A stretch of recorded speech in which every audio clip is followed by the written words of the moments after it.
उपस्थित सर्वांचं बाहेर जे सभासद असतील ते कृपया मंडपातून खुर्चीवर बसून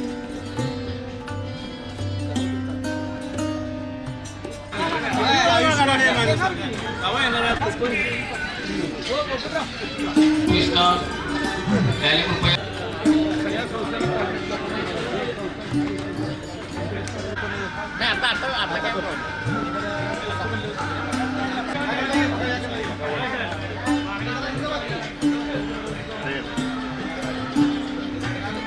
येणाऱ्या सर्व सभासदांना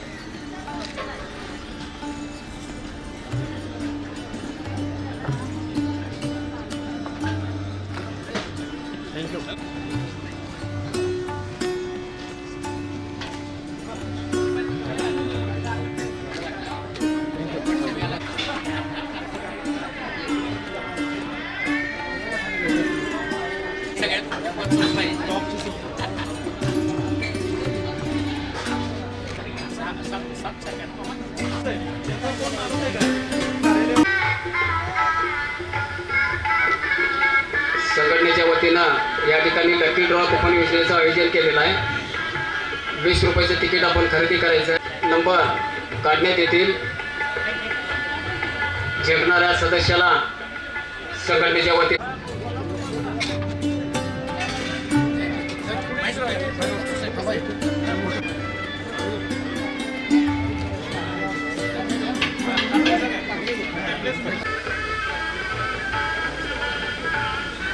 प्रमुख पाहुण्यांचं या ठिकाणी सहर्ष स्वागत।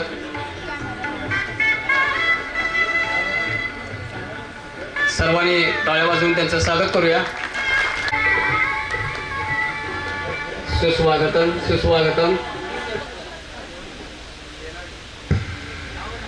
निवेदकांना मी अशी कोऑपरेटिव्ह क्रेडिट सोसायटी सेवक पतसंस्था कर्मचारी संघटनेचा स्नेह मेळावा आज आदर्श पतसंस्था व गुणवंत कर्मचारी पुरस्कार वितरण सोहळा आणि आजच्या या विशेष लेखापरीक्षक वर्ग 1 सहकारी संस्था कोल्हापूर, त्या सहकारी संस्था माननीय श्री शांतीनाथ पाटील साहेब, विद्यमान अध्यक्ष श्री महालक्ष्मी पतसंस्था कोरोची, राधानगरी तालुका पतसंस्था कर्मचारी माननीय श्री रमेश कुमार मिठारी साहेब, अध्यक्ष शिरोळ तालुका पतसंस्था कर्मचारी संघटना, हातकणंगले तालुका पाहुणे ज्यांचा या ठिकाणी विशेष सत्कार संपन्न होणार आहे, ते सर्व सेवा करतो।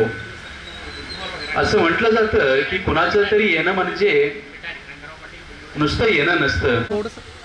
आजच्या या कार्यक्रमासाठी उपस्थित माननीय श्री किरणसिंह पाटील साहेब, जिल्हा विशेष लेखापरीक्षक श्री ने कोल्हापूर, त्याचबरोबर माननीय डॉक्टर उपस्थितीमध्ये आजचा हा स्नेह मेळावा आणि या स्नेह मेळाव्याचं उद्घाटन दीप प्रज्वलन आणि प्रतिमा पूजनानं संपन्न होत आहे। ठीक आहे, थँक्यू। नाही नाही उलटो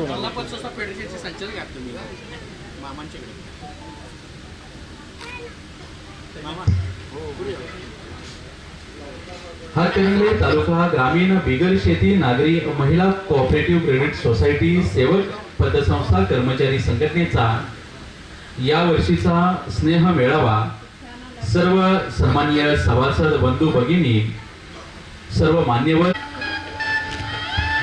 महिलांनी कृपया इकडे पुढे यायचं आहे, खुर्च्या रिकाम्या आहेत। स्वागत साठी अविरता ठरून समाजासाठी काहीतरी निदान झालं। आपल्या सर्वांनाच विनंती करतोय की या वर्षामध्ये जे पदाधिकारी सेवक वर्ग दुःखद ज्यांचं ग्रामीण बिगर शेती नागरी महिला कोऑपरेटिव्ह क्रेडिट सोसायटी सेवक पतसंस्था यांच्या वतीनं आयोजित आजच्या या स्नेह मेळाव्याचा एक लकी ड्रॉ आपण घेतलेला होता। या लकी ड्रॉचे विजेते आपण या ठिकाणी घोषित करतोय।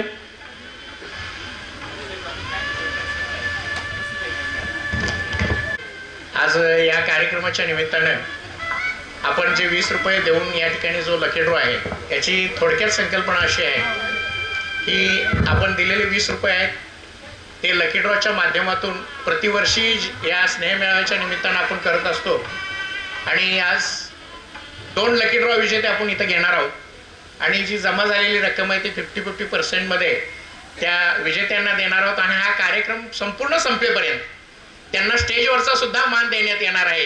अतिशय चांगली संकल्पना ही आहे आणि म्हणून मी विनंती करेन आजच्या कार्यक्रमाचे प्रमुख अतिथी आदरणीय किरण पाटील साहेब आणि बागल मॅडम यांना की त्यांनी या ठिकाणी 2 विजेत्यांची या आपल्या समोर हा पारदर्शक बॉक्स आहे त्यामधून 2 विजेत्यांची नावं काढावीत. मी आमचे कड्यालय जे आहेत त्यांची कन्या ऐश्वर्या हिच्या हस्ते मी पहिली चिठ्ठी लेडीज फर्स्ट म्हणून आमच्या तालुक्याच्या उपनिबंधक माननीय बागल मॅडमना विनंती करतो.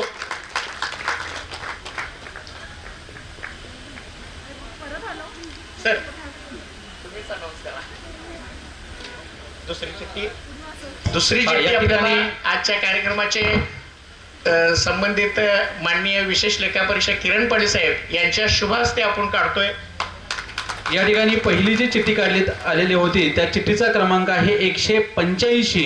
185 कोणी असेल त्यांनी कृपया स्टेजवर स्टेजवरती यायचं आहे आणि इथं नाव सांगा. आयदर लेडीज ऑर जेंट्स कुणी असू दे. 185 या रायगोंड या चला.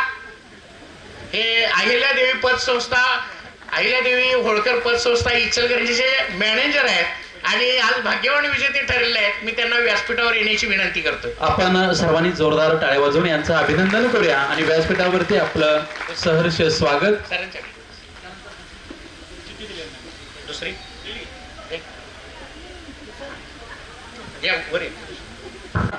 मानकऱ्यांचा या ठिकाणी नाव मी घोषित करतोय. 198 चिठ्ठी क्रमांक 198. ज्यांच्याकडं 198 ची चिठ्ठी असेल त्यांनी उभं राहून व्यासपीठाकडे यायचं आहे. किती नंबर आहे सर? 198. 198 198 198 सहकारी पतसंस्था नरंदे. आपलं नाव काय दादा? विजयराव पोपट पाटील. मी आपल्याला विनंती करतो की आपण या व्यासपीठावर यायचं आहे आणि आजच्या जमलेल्या रकमेमधील 50% जी रक्कम आहे ती मी या ठिकाणी आजच्या समारंभाचे अध्यक्ष माननीय शांतीनाथ पाटील साहेब यांना विनंती करतो की रायगोंड पाटील साहेब यांना ही रक्कम आपण वितरित करावी.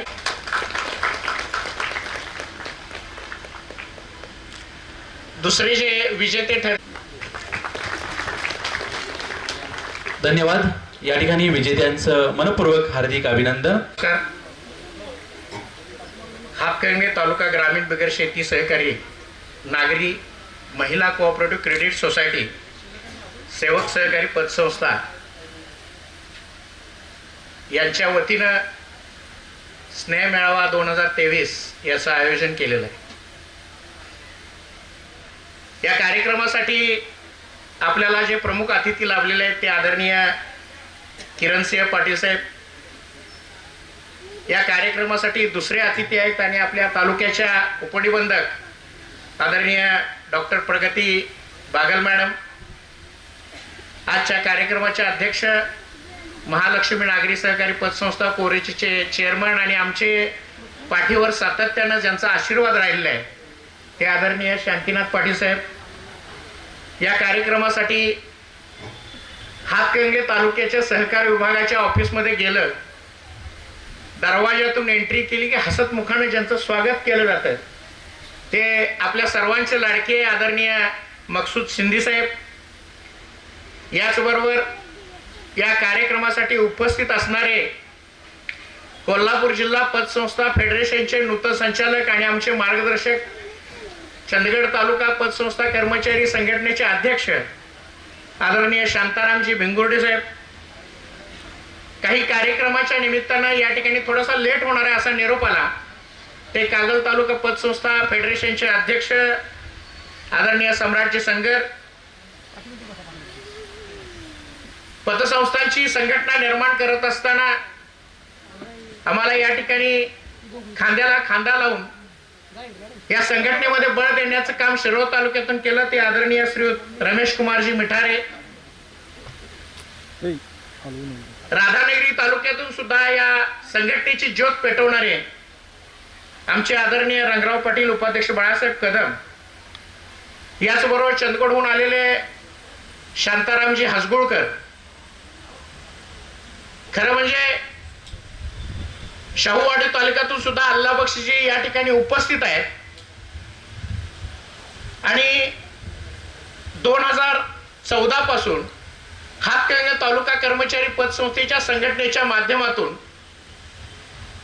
पाटील साहेब वेगवेगळ्या पद्धतीनं शासनाचे काही निर्णय असतील याच्या संदर्भामध्ये काही वेळेला आंदोलनाची भूमिका घेऊन, काही वेळेला निवेदनाच्या माध्यमातून सहकार विभागाला सातत्यानं सूचना देण्याचं काम केलं.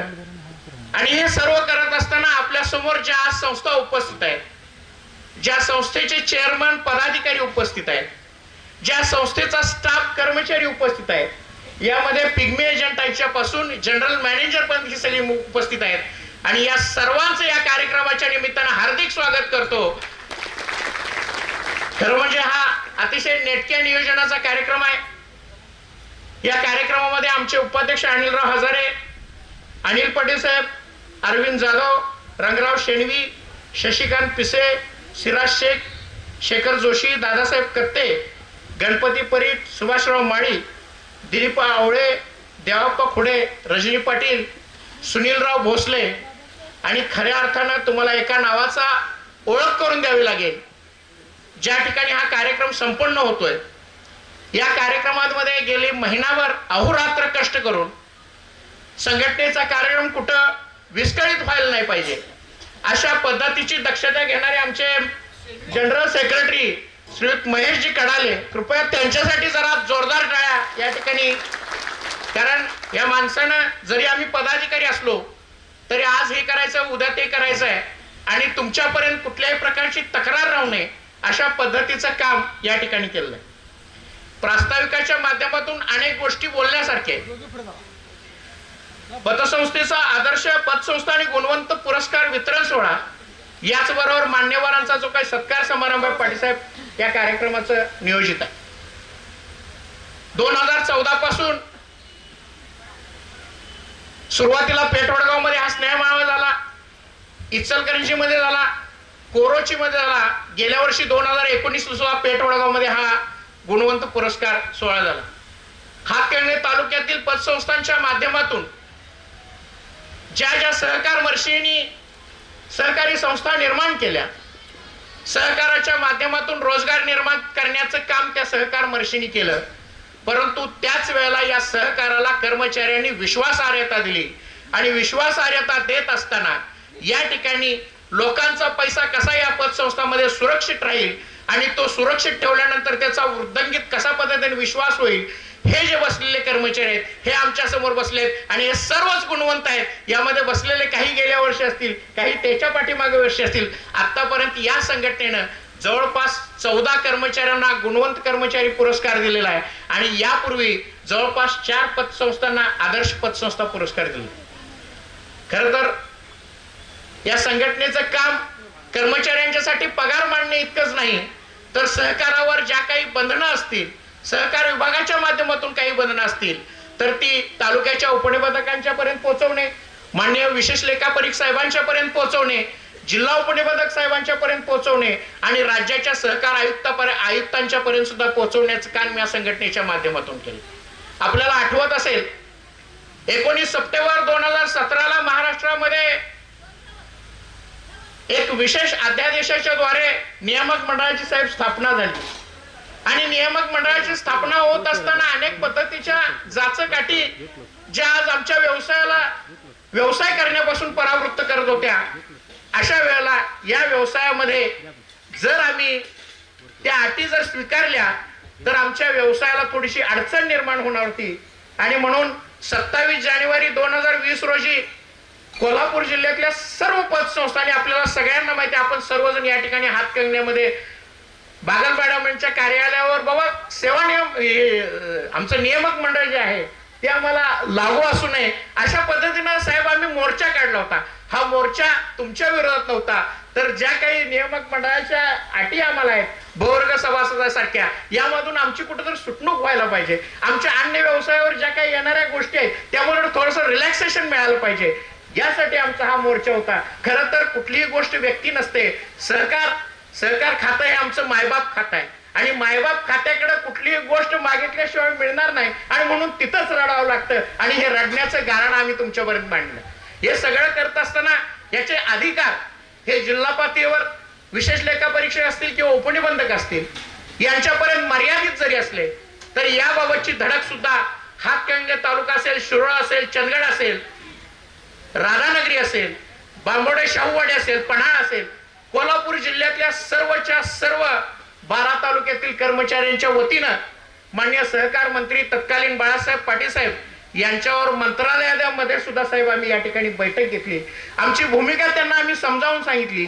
सहकाराच्या सचिव आदरणीय आबा मॅडम यांच्याशी सुद्धा आम्ही या ठिकाणी संवाद साधला आणि त्यानंतर पुन्हा एकदा जुलै 2021 मध्ये माननीय सहकार आयुक्त कवडे साहेबांच्यावर या ठिकाणी बैठक झाली आणि आमचे प्रमुख मार्गदर्शक यामध्ये होते आदरणीय गारगोटी राधानगरीचे आमदार प्रकाशरावजी आंबेडकर साहेब आणि चंदगडचे आमदार राजेश पाटील साहेब. याचबरोबर महाराष्ट्र राज्य पतसंस्था संघटनेचे श्रीयुत काका कोयटे यांच्या मार्गदर्शनाखाली ही वाटचाल सुरू करत असताना अतिशय आनंद होतोय आपल्याला समोर सांगताना की नियामक मंडळाच्या माध्यमातून ज्या काही जाचक अटी आल्या होत्या त्यामधल्या काही निश्चित साहेब स्वागतार्ह आहेत.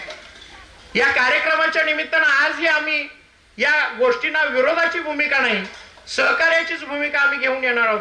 आमच्या पतसंस्थेचं जर ठेव विमा संरक्षणाच्या माध्यमातून जर आपण विमा संरक्षण लागू करण्यासाठी प्रयत्न केला, बागल मॅडम जरी आज आपली बदली अधिकारी म्हणून जरी जायत असला तरी सुद्धा आपण मार्गदर्शन करावं. सहकारच्या वरिष्ठ अधिकाऱ्यांच्या पर्यंत असेल, सहकाराच्या मंत्र्यांच्या पर्यंत असेल, या सर्वांच्या पर्यंत पाटील साहेब आपण ही भूमिका आमची या ठिकाणी मांडावी आणि पतसंस्थांमधल्या ठेवींना सुद्धा 1 लाख रुपयापर्यंत विमा संरक्षण यासाठी विमा महामंडळ जर निर्माण करता आलं तर निश्चितपणाने ते स्वागतार्ह असेल. मग त्यासाठी अंशदान द्यायची गरज भासणार नाही असं आम्हाला या ठिकाणी वाटतं. खरं तर आदर्श पतसंस्था आणि गुणवंत कर्मचारी पुरस्कार साहेब देत असताना 2014ला आम्ही ही जी काही खुणगाठ बांधलेली आहे त्याचं यश आज आम्हाला उपस्थितीच्या माध्यमातून दिसतंय. आज गुणवंत कर्मचारी पुरस्कार वितरण करत असताना आमच्या जिल्हा पतसंस्था फेडरेशनचे मॅनेजर आदरणीय दीपक पाटील सुद्धा या ठिकाणी उपस्थित आहेत. अनेक हात आम्हाला हा कार्यक्रम यशस्वी करण्यासाठी लाभलेले आहेत, परंतु काही गोष्टीची खंत सुद्धा आहे. या ठिकाणी ज्या गुणवंत कर्मचाऱ्यांना आम्ही पुरस्कार देणार आहोत साहेब, अतिशय आनंद या गोष्टीचा होतो. शिपायापासून जनरल मॅनेजर कॅटेगरी पर्यंत आमच्याकडे प्रस्ताव आले आणि आलेल्या सगळे प्रस्ताव हे ह्या संस्थेमध्ये चांगले कर्मचारी आहेत. त्यांनी विश्वास संपादन केलेला आहे आणि विश्वास संपादन केल्यानंतर सुद्धा या कामाची पोहोचपावती भले गाव लेवलला घेतील न घेतील परंतु संघटना म्हणून घेतली पाहिजे अशा पद्धतीची भूमिका आमची झाली आणि म्हणून हा आदर्श गुणवंत कामगार कर्मचारी पुरस्कार वितरण सोहळा आम्ही या ठिकाणी आयोजित केला.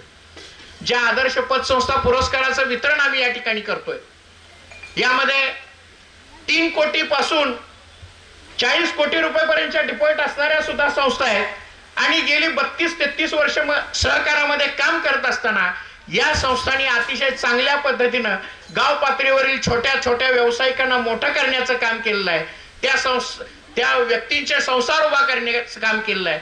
छोट्या व्यावसायिकांना हातभार लावून मोठे व्यावसायिक बनवण्याचं काम केलं आहे. आणि साहेब, सगळ्यात आनंदाची गोष्ट आम्हाला या ठिकाणी नमूद करावी, ज्या वेळेला कोविड सारखा रोग ही महामारी या जगावर अवतरली त्यावेळेला फ्रंटलाईन वॉरियर मध्ये फक्त डॉक्टरच नव्हते, फक्त नर्सेसच नव्हत्या, तर बँकांच्या जोडीला काम लावून सुद्धा, खांद्याला काम लावून सुद्धा आमचे हे पतसंस्थेचे कर्मचारी असतील, पिगमी एजंट असतील, कॅशियर असतील, क्लार्क असतील, शिपाई असतील, साहेब यांनी अतिशय मोठं काम केलेलं आहे. कारण जी स्थिर झालेली अर्थव्यवस्था होती तिला थोडीशी गती देण्याचं काम पतसंस्थेच्या माध्यमातून सुरू होतं. काही वेळेला 10 स्टाफ असेल तर 5 लोकांना उपस्थिती ठेवून हे चाक सुरळीत करण्याचं काम केलं आणि म्हणून तुमच्यासाठी सर्वांच्यासाठी स्वतःचं कौतुक स्वतःच केलं पाहिजे आणि म्हणून तुमच्यासाठी सुद्धा या ठिकाणी जोरदार टाळ्या आपण वाजवल्या पाहिजे. कारण एक प्रसंग असा आला साहेब, कोरोनाचा काळ सरायला सुरुवात झाली आणि शासनाचं परिपत्रक आलं की 9 महिन्याचा NPA करा. आम्ही पतसंस्था कर्मचारी संघटनेनं आवाज उठवण्याचा प्रयत्न केला, परंतु 22 मार्चला आलेल्या परिपत्रकामध्ये गेल्या वर्षी 22 मार्च 2022ला परिपत्रक आलं, 1 वर्षाची NPA ची तरतूद करा अशा पद्धतीची भूमिका आम्ही मांडली. परंतु थोडासा लेट झाल्यामुळं परवा सुद्धा सहकाराचा एक विभागीय मेळावा या ठिकाणी सार्वजनिक आपल्या रेस्ट हाऊसला झाला, त्यावेळेला सुद्धा आम्ही हीच मागणी केलेली आहे की NPAचा कालावधी हा 12 महिन्यामध्ये पाटीलसाहेब असावा, जेणेकरून आज ही कोविडच्या भूमिकेतून अजूनही पतसंस्था बाहेर पडलेल्या नाहीत आणि त्या जर पडायच्या असतील तर NPAचा 12 महिन्याचा कालावधी या ठिकाणी वाढवणं अपेक्षित आहे. आज हा आदर्श पतसंस्था आणि गुणवंत कर्मचारी पुरस्कार सोहळा देत असताना आनंद एवढ्यासाठी होतोय की एका संस्थेनं साहेब आमच्याकडं 40 कर्मचारी असताना सुद्धा एका शिपायाचा प्रस्ताव पाठवला आणि ही फार आज सहकारातली चांगली गोष्ट आहे. कारण शिपाई असा एक घटक आहे, आमचे मॅनेजर असतील, आमचे क्लार्क असतील, आमचे कॅशियर असतील, कधी 10:30च्या ऐवजी 11:45 वाजता येत असतील, परंतु शिपाई हा नेहमी वेळेत येतो. आणि त्याच पिरियडमध्ये जर साहेब एखादा कर्जदार आला असेल, एखादा ठेवीदार आला असेल, तर हा माणूस जरी शिपाई असला तर प्रामाणिकपणानं त्याचे पैसे मेजून घेतो, चलन करतो. 100% त्याला कॉम्प्युटरचं नॉलेज आहे आणि कॉम्प्युटरच्या नॉलेजच्या माध्यमातून चलन मारण्याचं सुद्धा काम करतो. म्हणजे एका वेळेला अष्टपैलू खेळी करून येणाऱ्या कुठल्याही कर्मचाऱ्यांना त्रास होऊ नये हिची भूमिका आहे. आणि मी या सोमनाथ नागरी पतसंस्थेचं सुद्धा कौतुक करतो. साहेब, ही गोष्ट करत असताना आम्ही आदर्श पतसंस्थांच्यासाठी पुरस्कार प्रस्ताव मागितले, गुणवंत कर्मचाऱ्यांच्यासाठी प्रस्ताव मागितले आणि बागल मॅडम अतिशय आनंद होतोय. मॅनेजर कॅटेगरीमध्ये या वर्षी हात तालुकून 3 महिलांनी प्रस्ताव दिले आणि 3ही महिला या ठिकाणी आदर्श कर्मचारी म्हणून आम्ही त्यांचा गुणगौरव करतोय. वसुली सहकारी संस्थेची महत्वाची जमेची बाजू आमचे सनगर मामा या ठिकाणी आहेत, विलासराव सनगर, जयभवानी पतसंस्थेचे चेअरमन. रोज उठलं की वसुलीवर लक्ष केंद्रित करणारे आमचे हे चेअरमन साहेब आहेत. सगळे चेअरमन साहेबांचं हे गुणवैशिष्ट्य आहे.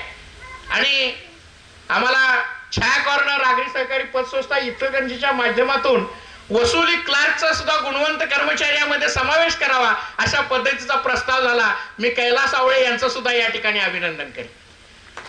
खरं तर हे सर्व करत असताना या कोल्हापूर जिल्ह्यात असेल किंवा हातकणंगले तालुक्यामध्ये असेल, हातावर बोटावर मोजण्या इतक्या संस्था ह्या 75 कोटीपेक्षा जास्त डिपॉझिट असणाऱ्या आहेत.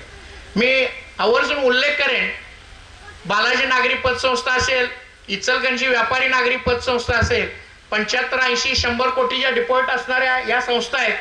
परंतु हातकणंगले तालुक्यामध्ये आमच्या पेठ वडगावची संस्था आहे Jai Bhavani urban cooperative credit society, की या संस्थेच्या जनरल मॅनेजर ज्या संस्थेचा 188 कोटी रुपयाच्या डिपॉझिट आहेत आणि 200 कोटीपर्यंत मार्चपर्यंत पूर्ण होतील अशी अपेक्षा आहे. आणि त्यांच्या माध्यमातून जनरल मॅनेजर यांचा सुद्धा सन्मान करण्यासाठीचा प्रस्ताव आमच्याकडे आला, तोही या ठिकाणी आम्ही संघटनेच्या वतीनं स्वीकारला. आणि या संस्थेचे सरव्यवस्थापक माननीय राजकुमारजी पोळ साहेब यांना सुद्धा आम्ही या ठिकाणी सन्मानित करण्यात आहोत.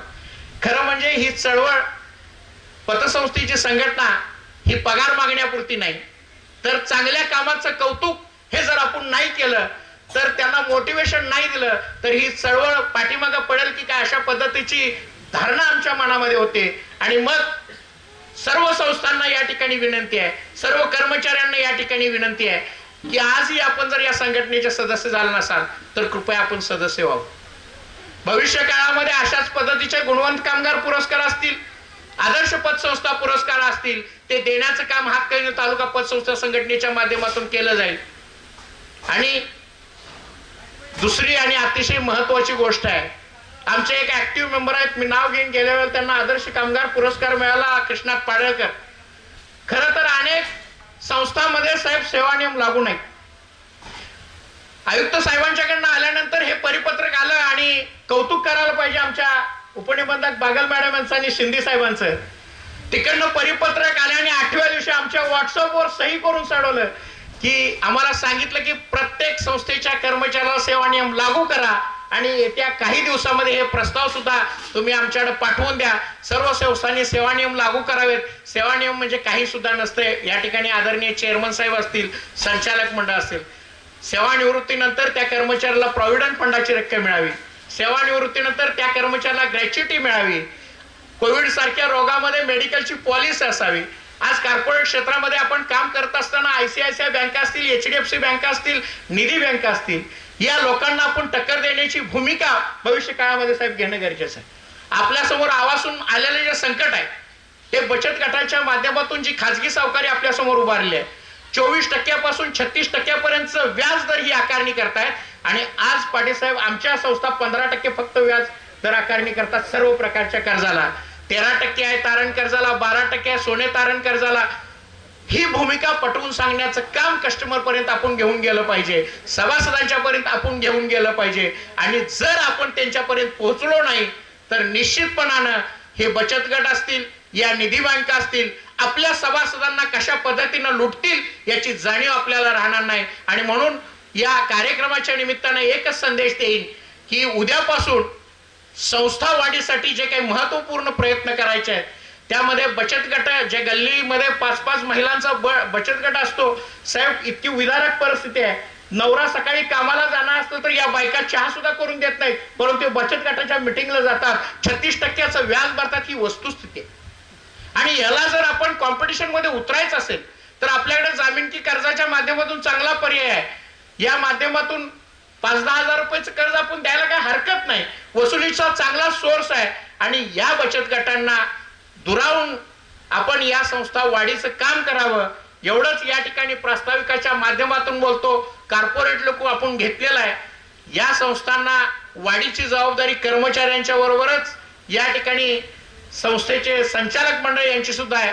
उशिराने जे आलेले आहेत सर्व संघटनेचे सदस्य यांचंही पुन्हा एकदा मी या ठिकाणी हार्दिक स्वागत करतो आणि या ठिकाणी प्रास्ताविकाला पूर्ण विराम देतो. जय हिंद, जय सरकार. धन्यवाद साहेब. वास्तविक पाहता संघटनेचा अध्यक्ष कसा असावा याचं उत्तम आणि ज्वलंत उदाहरण म्हणजे आजच्या या संघटनेचे अध्यक्ष ज्यांनी सडेतोड पद्धतीनं आपल्या मनातील भावना मांडल्या. पुरस्कार देण्यापाठीमागचं कारण असो अथवा संस्था टिकण्यापाठीमागचं त्यांचं ध्येय असो अथवा शासकीय योजना संस्थेपर्यंत पोहोचवण्यासाठी त्यांचा होणारा आटापिटा असो, त्यांची तळमळ हे अगदी बेंबीच्या देठापासून दिसून येतं. आणि खऱ्या अर्थानं अशा पद्धतीचे अध्यक्ष संघटनेला लाभणं म्हणजे हे संघटनेचं श्रेय आहे आणि तालुक्याचं खऱ्या अर्थानं असलेलं श्रेय आहे. माननीय सुधाकर पिसे साहेब आपल्यासारखा संघटनेचा अध्यक्ष हा मान्यवर पाहुणे यांचं स्वागत आणि सत्कार करायचा आहे. तत्पूर्वी आजच्या या सत्कार मूर्तींसाठी मला थोडस म्हणावंसं वाटतं की फुलांचं सुगंध देणं जसं ठरलेलं असतं, फुलांचं सुगंध देणं जसं ठरलेलं असतं, सूर्याचं प्रकाश देणं जसं ठरलेलं असतं, सूर्याचं प्रकाश देणं जसं ठरलेलं असतं, तसंच तुमचं जीवन मान्यवर म्हणून लाभलेले माननीय श्री किरणसिंह पाटील साहेब, जिल्हा विशेष लेखापरीक्षक श्रेणी 1 कोल्हापूर यांचा आपण स्वागत आणि सत्कार करावं.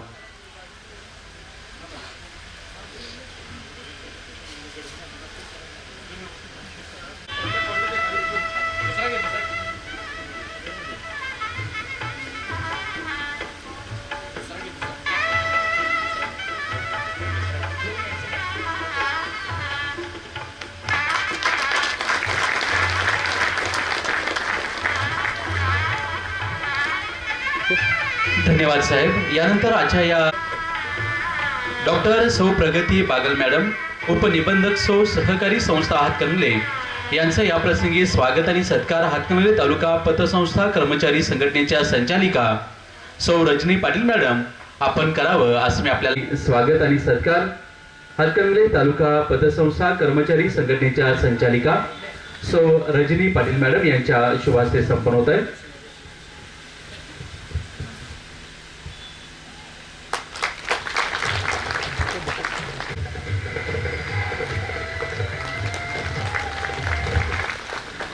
हिंदी साहेब, ऑफिस सुप्रिडंट, उपनिबंधक सहकारी संस्था.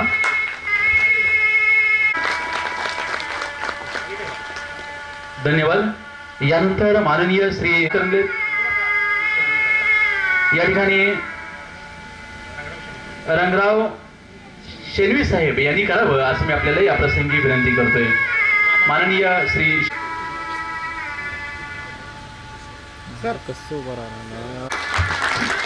यानंतर आजच्या या स्नेहमेळावा प्रसंगी उपस्थित माननीय श्री शांतीराम भिंगुर्ले साहेब, नूतन संचालक कोल्हापूर जिल्हा.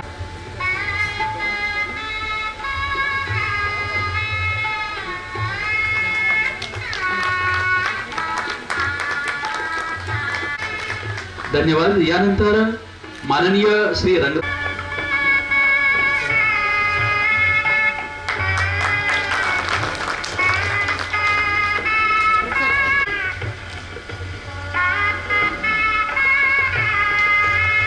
धन्यवाद. यानंतर मिठारे साहेब,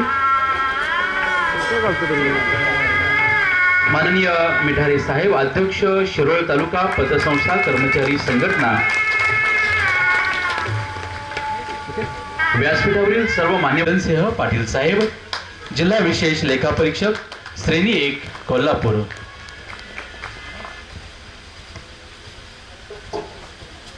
नमस्कार.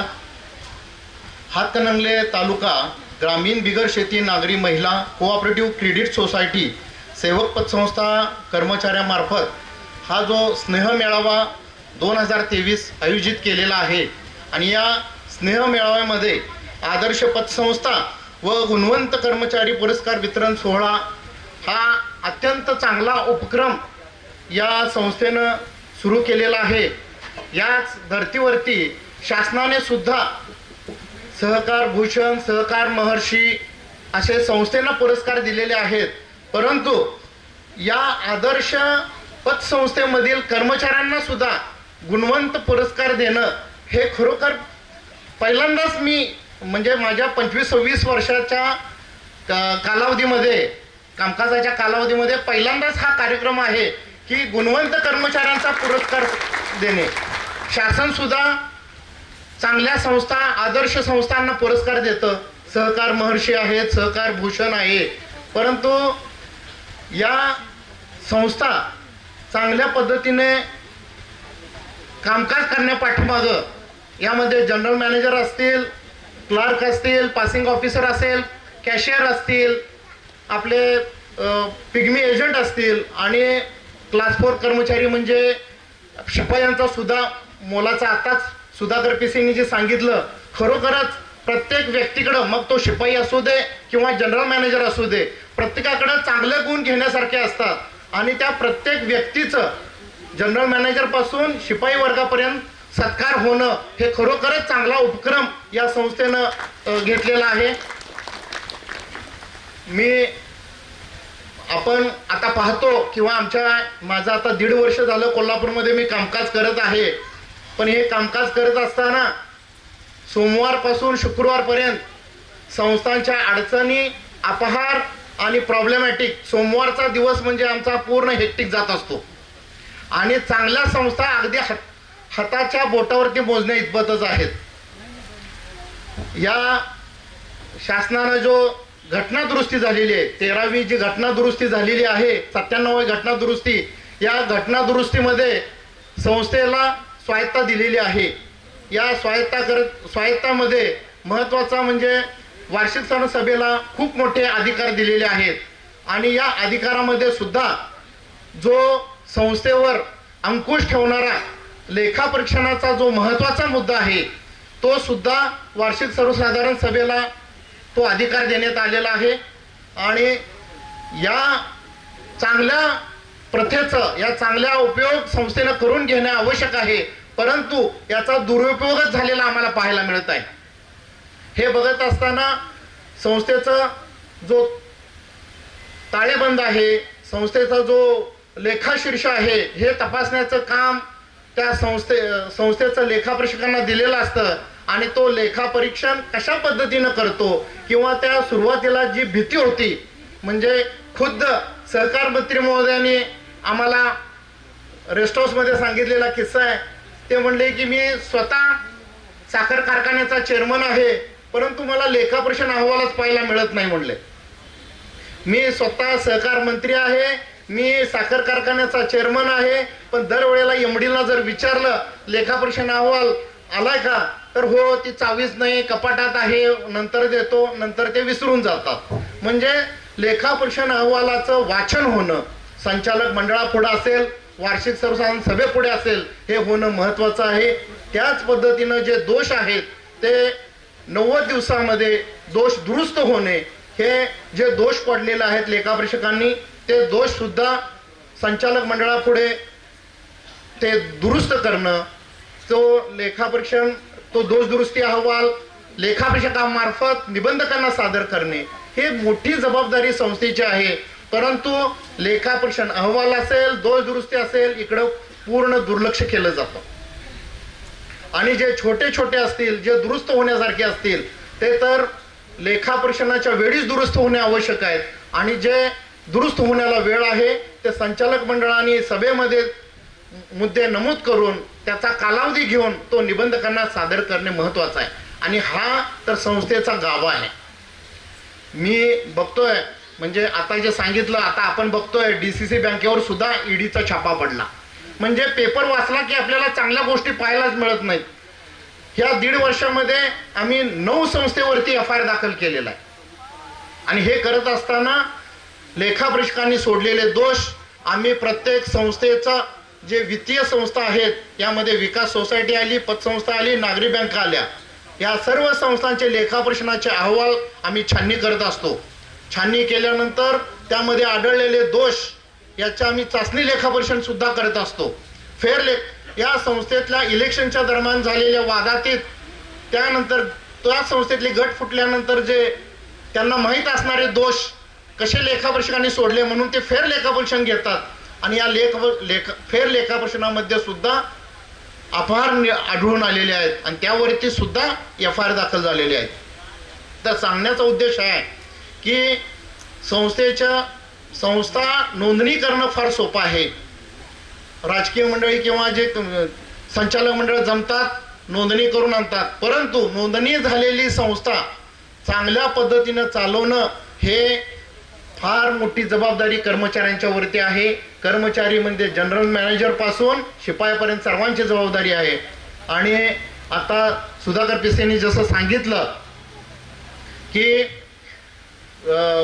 जर कर्मचारी अधिकारी वर्ग वेळेत नसेल संस्थेत आणि शिपाई सुद्धा आल्यानंतर जो ठेवीदार असेल, कर्जदार असेल, त्याच्याशी चांगला सुसंवाद साधणं, त्याच्या काय अडचणी आहेत, ते कशासाठी आपल्या संस्थेत आलेत, याची विचारपूस सुद्धा जरी केली तरी फार मोठं त्या आलेल्या व्यक्तीला समाधान वाटतं. आणि हेच खरं गमक आहे आपल्या व्यवसायातलं. आता आम्ही शासकीय नोकरदार अधिकारी वर्ग जरी असलो तरी आमचे पगार जमा होतात नॅशनलाइज बँकेत, परंतु आम्हाला घरगुती अडचणीच्या ज्या काही गरज असेल तर आम्ही आमच्या संबंधित ओळखीच्या पतसंस्थेतच जातो. याचं कारण हे की आम्हाला वेळ नसतो. कागदपत्र आम्ही पूर्ण देत असतो, म्हणजे कागदपत्रामध्ये कुठं त्रुटी करा किंवा आम्हाला स्किप करा आम्ही म्हणणार नाही, पण वेळेत मिळणं आणि गरजेला उपयोगी पडणं हे फार महत्त्वाचं आहे. आणि सर्व कर्जदारांना मी नेहमी हेच सांगत असतो की तुमच्या अडीनडीला किंवा तुमच्या गरजेच्या वेळेला ज्या संस्थेनं तुम्हाला कर्ज दिलेलं आहे त्या संस्थेचं आपण उपकार मानायला पाहिजे आणि ते वेळेत कसं कर्ज परतफेड करेन याची जबाबदारी आपली आहे. कर्ज घेतलं म्हणजे आपली जबाबदारी संपली किंवा ते कर्ज बुडवणे, कर्जमाफी होणार या आशेवर राहणं हे पूर्ण चुकीचं आहे. आपल्या वेळेला, आपल्या अडचणीच्या वेळेला ज्या संस्थेनं आपल्याला कर्ज दिलेलं आहे याची जाणीव प्रत्येक कर्जदाराला असली पाहिजे आणि त्यांनी ती जबाबदारी स्वीकारून वेळेत परतफेड करणं हे सुद्धा महत्त्वाचं आहे. आता जे सुधाकर पिसेंनी सांगितलं की ठेवीदारांना संरक्षण म्हणून जसं नागरी बँकांना DICGC मार्फत 3 लाखापर्यंत कर्ज माफ केलं जातं, 5 लाखाच्या ठेवीला विमा संरक्षण आहे नागरी बँकांना, तशाच पद्धतीनं आमच्या पतसंस्थेला सुद्धा मिळावं ही त्यांची मागणी रास्त आहे. याबाबत ज्या वरिष्ठ पातळीवरती, शासन पातळीवरती जे आपल्या नागरी बँकांचे काका कोयटे साहेब आहेत, असे वरिष्ठ पातळीवरती सुद्धा चर्चा सुरू आहेत आणि हे करणं खरोखर गरजेचं आहे. कारण का ठेवी मिळत नाहीत. ज्या आमच्याकडे जे मोर्चे येतात, जे आमच्याकडं अगदी ज्येष्ठ मंडळी येतात की त्यांनी आपल्या पगारातलं पेन्शनचे मिळणारे सर्व पैसे आपल्या पतसंस्थेत ठेवलेले असतात आणि त्यांच्या उपयोगासाठी आजारपण असेल, त्यांच्या घरगुती शुभमंगल कार्य असेल, पण त्यावेळेला पैसे मिळत नाहीत. त्यांची जी तळमळ असते, त्यांची जी ओरड असते, खरोखर आम्हाला चिंताजनक वाटत असतं. मग आम्ही त्या संस्थेना बोलवून घेतो, अडीअडचणी कशा पद्धतीनं त्या दूर करता येतील आम्ही मार्ग काढण्याचा प्रयत्न करत असतो. परंतु खरोखर चांगल्या संस्था पण खूप चांगल्या पद्धतीनं चाललेल्या आहेत आणि ह्या संस्था ज्या चाललेल्या आहेत याचं गमक म्हणजे ह्या संस्थेच्या कर्मचारीच हे मी 100% मानतो. कारण का संचालक मंडळ मी पाहतो, चांगल्या संस्थेत सुद्धा मिटिंगला संचालक मंडळ उपस्थित राहत नसतं. आला तरी 10 मिनिटं येणार, माझी ही गडबड आहे, तिकडं जायचं आहे आणि खरोखर त्यांचा कामाचा व्याप असतो. या कामाच्या व्यापातून सुद्धा त्यांना संस्थेकडे पुरेसा वेळ देता येत नसतो. परंतु तिथले जे जनरल मॅनेजर आहे, तिथले जे कर्मचारी वर्ग आहे, तो खूप चांगल्या पद्धतीनं कामकाज करत असतो आणि आपल्या संस्थेचं हित कशा पद्धतीनं चांगलं चालेल. खरोखर आम्ही आमचे दाजी कुमारबापूंचं बघतो आम्ही उदाहरण. सुट्टी दिवशी कुठल्या कार्यक्रमाला सुद्धा ते आमच्या उपस्थित राहत नाहीत, नेहमी संस्थेचं नाव सांगत असतात. प्रत्येक गोष्ट म्हणजे सकाळी अगदी 8-9 पासून संध्याकाळपर्यंत ते संस्थेच्या हिताचंच, संस्थेच्या कार्यक्रमासाठीच ते वाहून घेतलेलं असतं. खरोखर अशा जे चांगले अधिकारी वर्ग आहेत त्यांनी जे वाहून घेतलेलं असतं, म्हणजे कुटुंबाकडे सुद्धा दुर्लक्ष करून ते संस्थेसाठी वेळ देतात आणि ह्याचंच गमक आहे की ती संस्था आदर्श होणं, त्या संस्थेचे ठेवी वाढणं, त्या संस्थेचे व्यवहार वाढणं, हे ह्या अशा झोकून दिलेल्या कामामुळंच हे घडत असतं.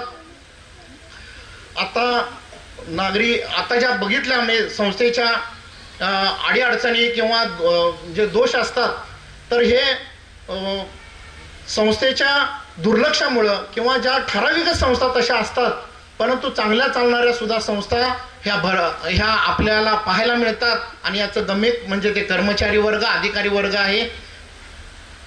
आपल्याला सर्वांना पिसे साहेबांना एक मला सांगायचं आहे की जेवढी संख्या पुरुषांच्या तेवढीच लेडीज म्हणजे कर्मचाऱ्यांच्या घरातल्यांना पण तुम्ही निमंत्रण दिलंय, सहकुटुंबांना दिलंय. पण पिसे साहेब जे प्रमुख अतिथी म्हणून आम्हाला बोलवलं, बागल मॅडम असतील किंवा त्यांना सहकुटुंब तुम्ही बोलवलं नाही.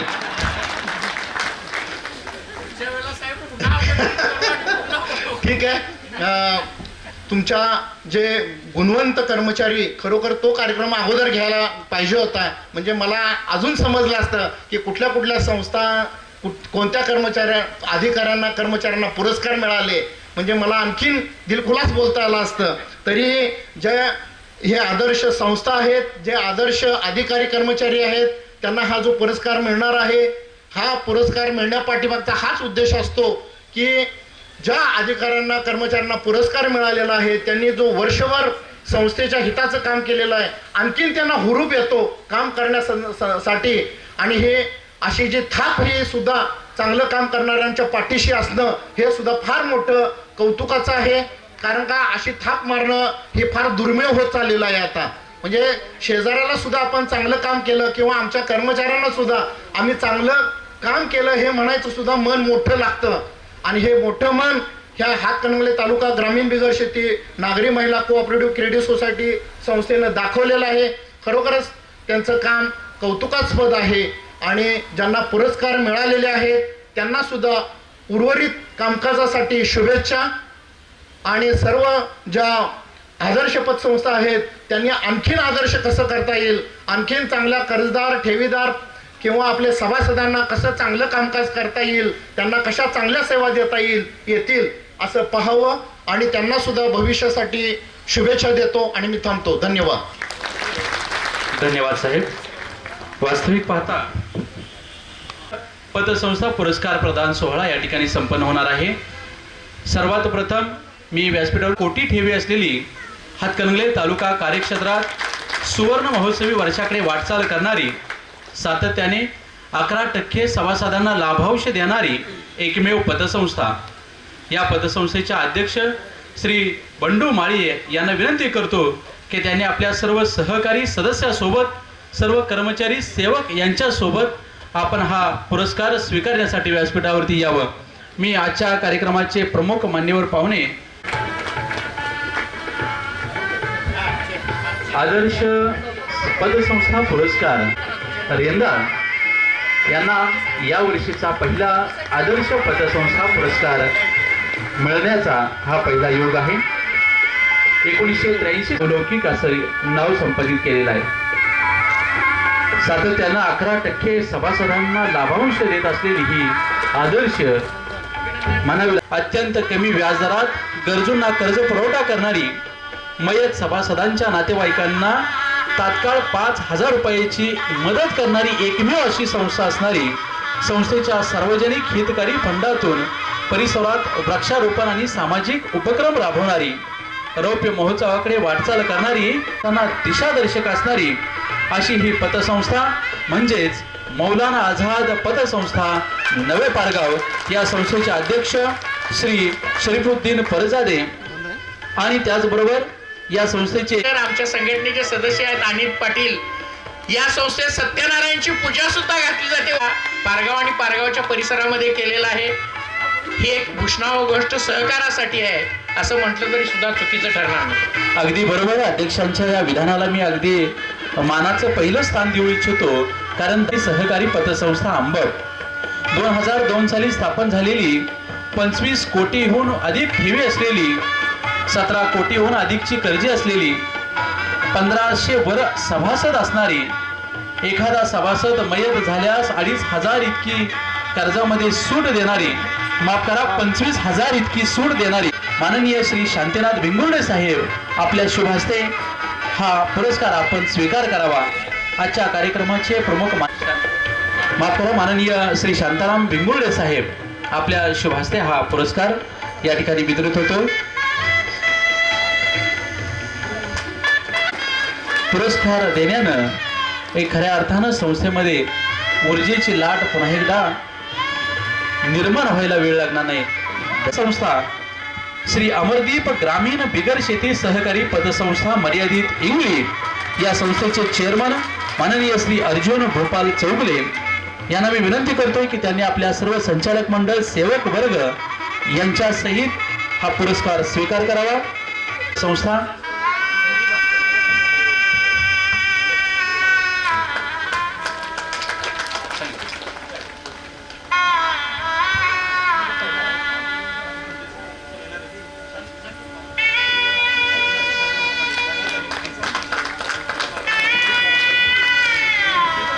अत्यंत कमी कालावधीमध्ये आणि अत्यल्प काळामध्ये नावारूपास आलेली हुपरी परिसरातील अग्रगण्य आणि नामांकित अशी ही पतसंस्था, ज्यांनी अत्यंत कमी काळामध्ये इतकं मोठं नाव कमवलं. संस्थेच्या सर्व आज इथे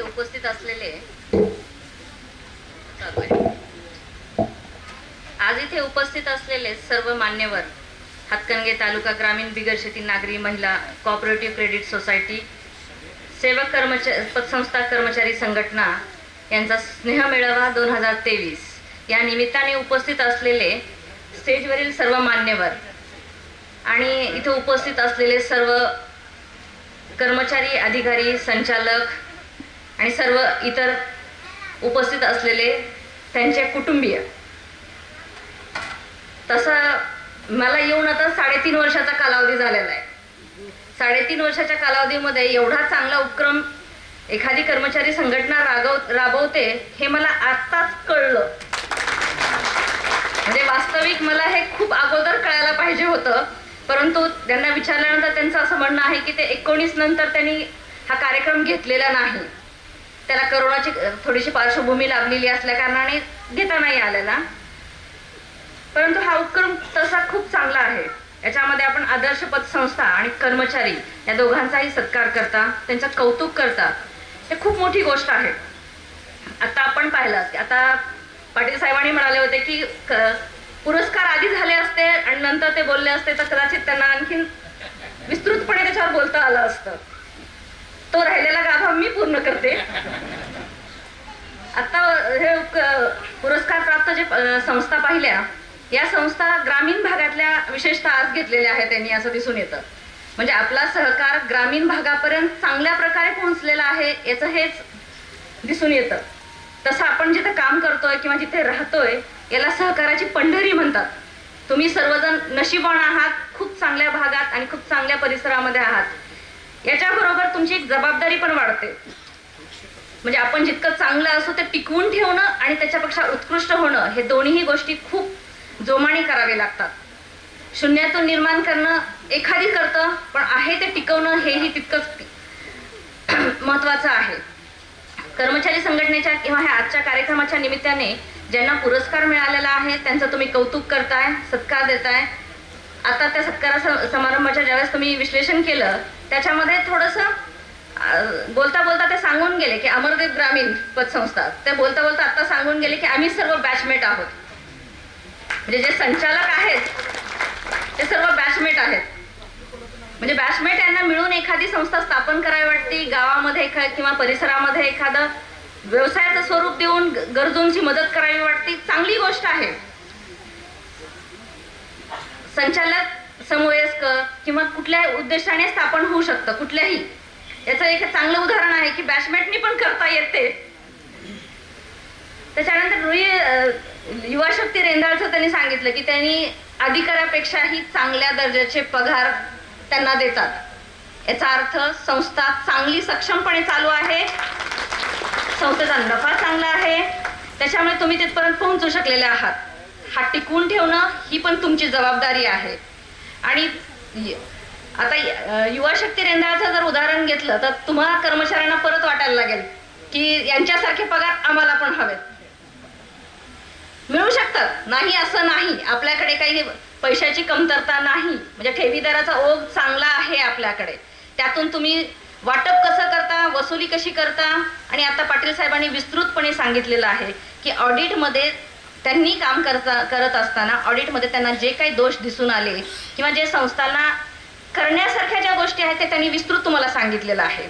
त्यांचं जे काही म्हणणं होतं ते तुमच्यासाठीच आहे आणि ते बरोबर आहे की ऑडिट हा आपल्या संस्थेचा गाभा आहे, आरसा आहे.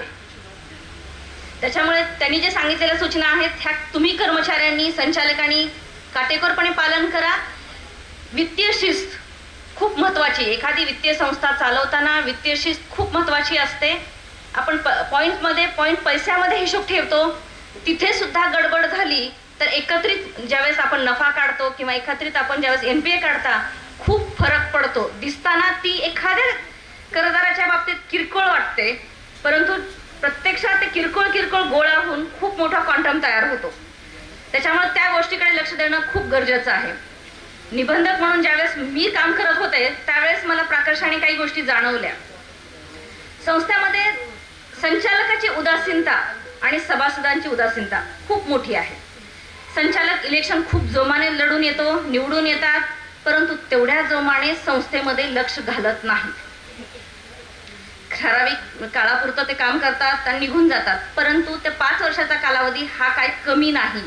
आपल्याला जो काही कालावधी मिळालेला असतो त्या कालावधीमध्ये संस्थेत बारकाईने लक्ष घालणं हे प्रत्येक संचालकाचं काम आहे. शासनाने सर्वांना योग्य संधी मिळावी म्हणून त्याच्यामध्ये राखीव जागा महिलांसाठी काही आरक्षित जागा ठेवलेल्या आहेत. महिलांनी सुद्धा तेवढा जितका उत्स्फूर्त प्रतिसाद तुम्ही आत्ता इथे स्नेह मेळाव्याला आलेला आहात, एवढाच उत्स्फूर्त प्रतिसाद तुमचा संस्थेच्या कामकाजामध्ये पण असावा. कारण महिला तिथे जात नाहीत. आम्हाला माहिती आहे त्यांचं लक्ष तिथं थोडं कमी, कुटुंबाकडे दुर्लक्ष करायचं नाहीये, परंतु ज्या संस्थेवर तुम्ही प्रतिनिधित्व करत आहात त्या संस्थेची ही आपली बांधिलकी जबाबदारी आहे आणि ती तुम्ही पण पार पाडली पाहिजे. सर्व संचालकाला मी एकच सांगेल, वित्तीय संस्था चालवताय खूप गांभीर्याने घ्या आणि अगदी बारकाईने दिवसाचा हिशोब तिथं घ्या. कर्मचारी तर काम करतायतच, परंतु काही धोरणात्मक निर्णय जे आहेत ते संचालकांनी घ्यायचे आहेत.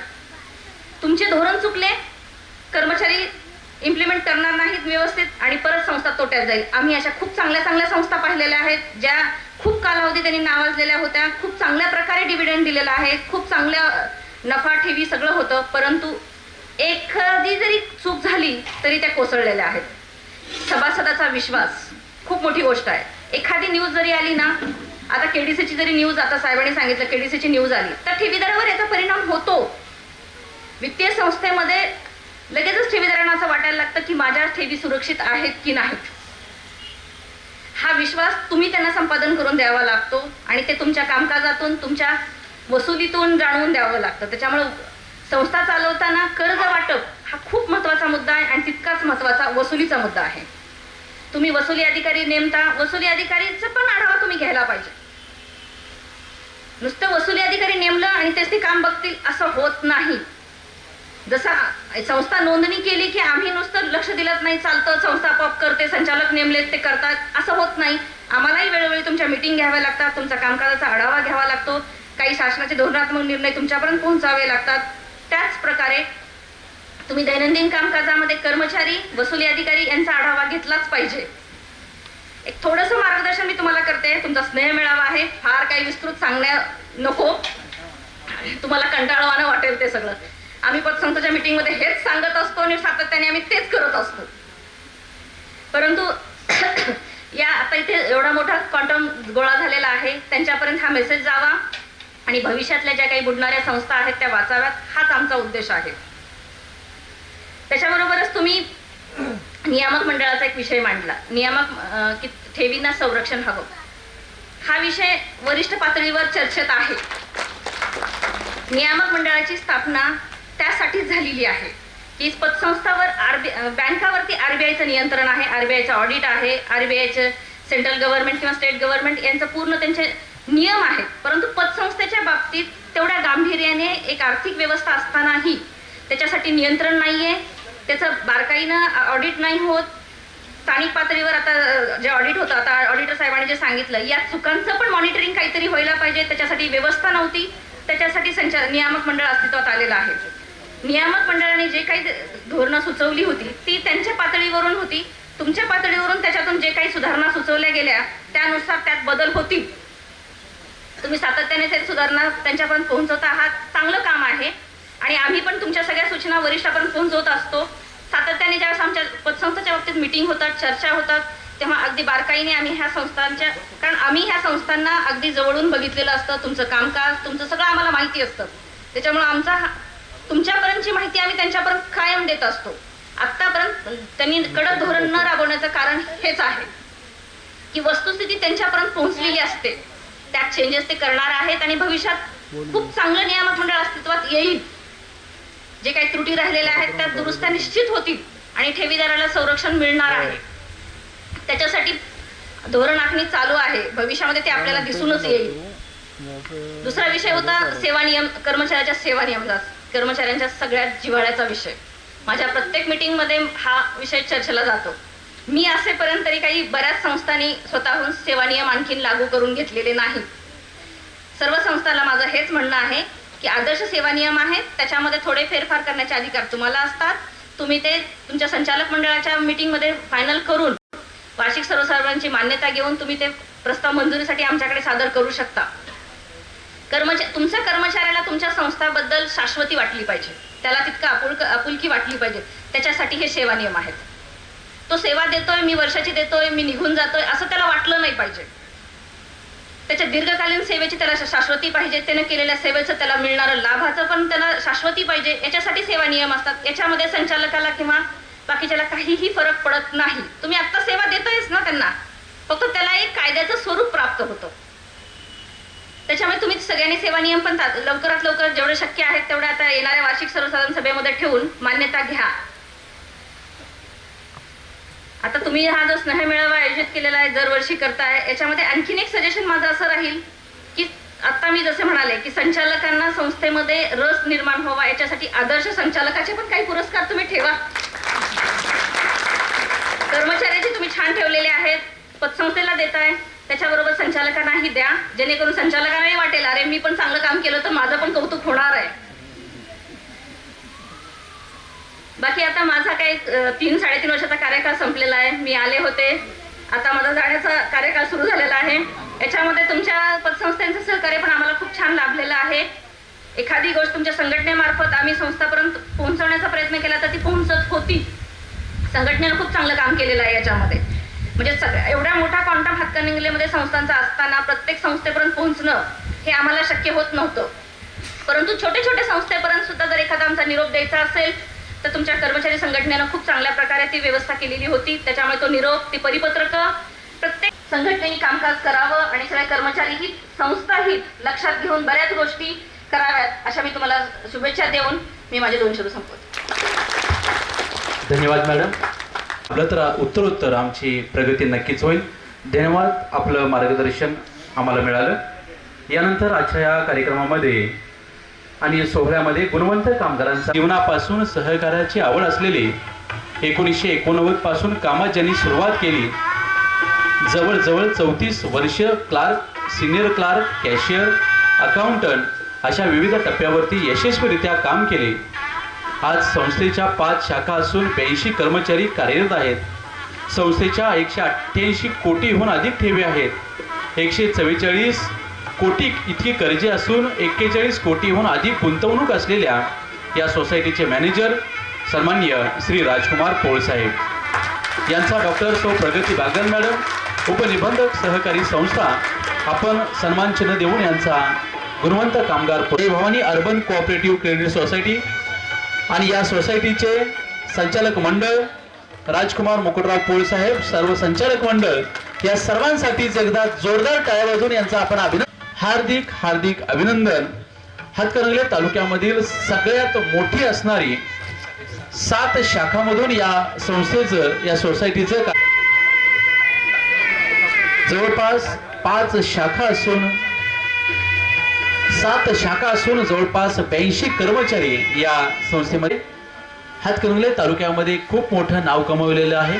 त्याचबरोबर या क्रेडिट सोसायटीची नागाव या गावी सुद्धा माननीय आवळे साहेब यांच्या माध्यमातून अनेकांनी प्रेरणा घ्यावी असे काम त्यांनी केले. मी विनंती करतो माननीय श्री किरण पाटील साहेब यांनी श्री कैलास श्रीकांत आवळे साहेब, वसुली क्लार्क, छाया कॉर्नर, नागरी सहकारी पतसंस्था इचलकरंजी, सहकारी पतसंस्था इचलकरंजी, माननीय श्री किरण पाटील साहेब आपल्या शुभास्ते हा पुरस्कार या ठिकाणी वितरित होतोय. याचबरोबर मी व्यासपीठावर आमंत्रण करतोय खराडे साहेब, कृपया आपण व्यासपीठावर नागरी सहकारी पतसंस्थेसारख्या ठिकाणी काम करून वेळेचा सदुपयोग करीत 5 वर्ष योग वर्ग चालवित असलेले माननीय श्री प्रकाश सखाराम मोरे साहेब, मॅनेजर यशवंतराव चव्हाण, माननीय श्री प्रकाश सखाराम मोरे, मॅनेजर यशवंतराव चव्हाण, नागरी सहकारी पतसंस्था इचलकरंजी, सर्व संचालक मंडळ, सभासद, ठेवीदार, कर्जदार, यशवंतराव चव्हाण, नागरी सहकारी पतसंस्था लिमिटेड इचलकरंजी. यानंतर पतसंस्था मर्यादित रेंदाळ यांचा या ठिकाणी पुरस्कार देऊन सन्मान डॉक्टर प्रगती बागल मॅडम आपण करावा. याबरोबर या संस्थेचे मॅनेजर, त्याचबरोबर मर्यादित रेंदाळ.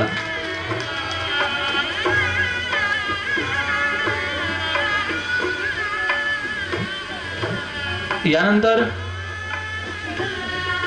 आजच्या या स्नेह मेळावा प्रसंगी ज्यांना पुरस्कार देऊन सन्मानित करण्यात येणार आहेत त्या करतोय की त्यांना हा पुरस्कार देऊन आपण सन्मानित करावं. माननीय सौ शबाना नजरुद्दीन,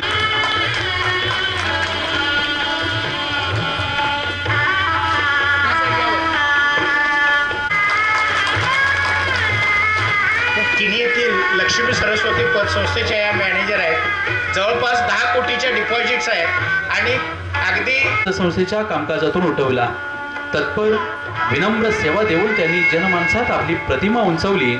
अशा सौ संयुक्ता पाटील मॅडम यांना सन्मान चिन्ह देऊन गौरव करण्यासाठी मी सन्माननीय मकसूद सिंधी साहेब आपल्याला विनंती करतोय. मी सन्माननीय त्यांचे पती अतुल पाटील साहेब आपल्याला विनंती करतोय की आपण दोघांनीही एकत्रित हा पुरस्कार स्वीकार करावा. संयुक्त अतुल पाटील सचिव स्वराज्य नागरी सहकारी पतसंस्था इंगळी मनपूर्वक हार्दिक अभिनंदन. गणेश पतसंस्थेला मोठ्या यशाच्या शिखरावर पोहोचवले त्या सन्माननीय सुरेखा प्रवीण पाटील सचिव श्री गणेश नागरी सहकारी पतसंस्था मर्यादित वाठार तर्फ वडगाव. मी सन्माननीय शांतीनाथ पाटील साहेब आपल्याला विनंती करतोय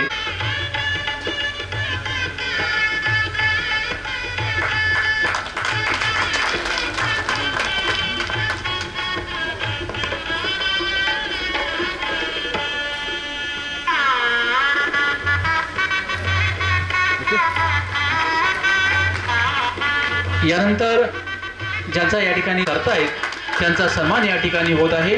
मी सन्माननीय श्रीराम खवरे साहेब त्याचबरोबर सर्व संचालक मंडळ सेवक वर्ग सोमनाथ नागरी सहकारी पतसंस्था व्यासपीठावर आमंत्रित करतोय आणि सन्माननीय सुधाकर पिसे साहेब आपल्याला मी विनंती करतोय की या सर्व सेवक वर्ग संचालक मंडळ आणि सन्माननीय श्रीराम खवरे साहेब यांचा आपण सत्कार करावा.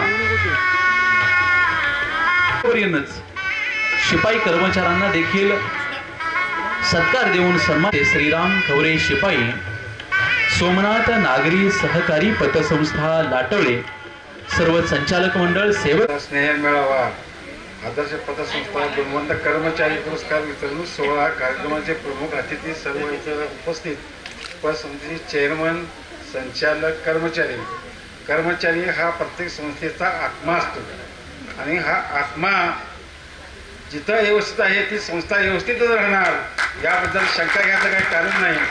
संचालक मंडळापेक्षा चेअरमनपेक्षाही या माणसांची जबाबदारी मोठी असते आणि ती जबाबदारी पार पाडताच ती संस्था चालते. एवढंच बोलून मी माझे थोडक्यात 2 शब्द संपवतो. धन्यवाद. रंगराव पाटील साहेब आपल्याला विनंती. शहरी विभागातील पत्रकार म्हणून इलेक्ट्रिक मीडियामध्ये संतोष माळवदे यांचा बाळशास्त्री जांभेकर पुरस्कारानं सन्मानित करण्यात आलं होतं. आपल्या संघटनेच्या वतीनं हा सत्कार करण्यात येत आहे. श्रीयुत रंगराव पाटील आमचे राधानगरी तालुका पतसंस्था करते हा सन्मान होत आहे. यानंतर एक विशेष सत्कार पतसंस्था सेवक कर्मचारी यांची कन्या आरती तोडकर यांचा देखील या ठिकाणी सत्कार संपन्न होणार. आपण खरं म्हणजे सत्कार करावा. नारी शक्तीमध्ये किती ताकद आहे हे आपल्याला माहिती आहे, परंतु अतिशय तुटपुंजा पगारामध्ये सुद्धा आपल्या पाल्याला चांगल्या पद्धतीचं शिक्षण देऊन शेखर जोशी साहेब या संघटनेचे संचालक.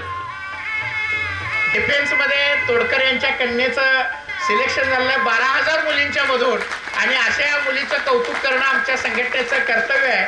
अगदी काल आम्हाला निरोप मिळाला तरी सुद्धा ही आपल्या कर्मचाऱ्याची मुलगी आहे, हिचा सन्मान होणं ही संघटनेच्या दृष्टीनं भूषणावं गोष्ट आहे. आपल्या तालुक्याच्या उपनिबंधक आदरणीय बागल मॅडम श्रीयुत किरण पाटील साहेब आणि शिवतेज नागरी पतसंस्था आळतेचे मॅनेजर श्रीयुत शेखर जोशी यांच्या उपस्थितीमध्ये हा सन्मान संपन्न होत आहे.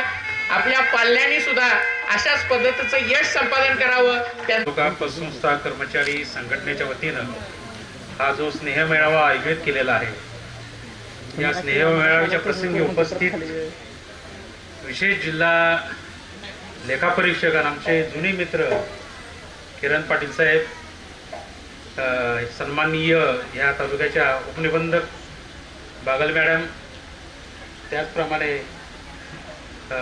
आदरणीय शांतीनाथ पाटील, शांताराम मिंगुर्डे साहेब, मकसूद साहेब, या संघटनेचे मुख्य आणि अध्यक्ष माननीय सुधाकर पिसे साहेब, तसेच उपाध्यक्ष सर्व सदस्य, समोर उपस्थित सर्वच सन्मानित पतसंस्था, सन्मानित कर्मचारी, पतसंस्थेचे कर्मचाऱ्यांचे सर्वच कुटुंबीय आणि मित्र हो, आपल्याला सगळ्यांना या ठिकाणी नमस्कार.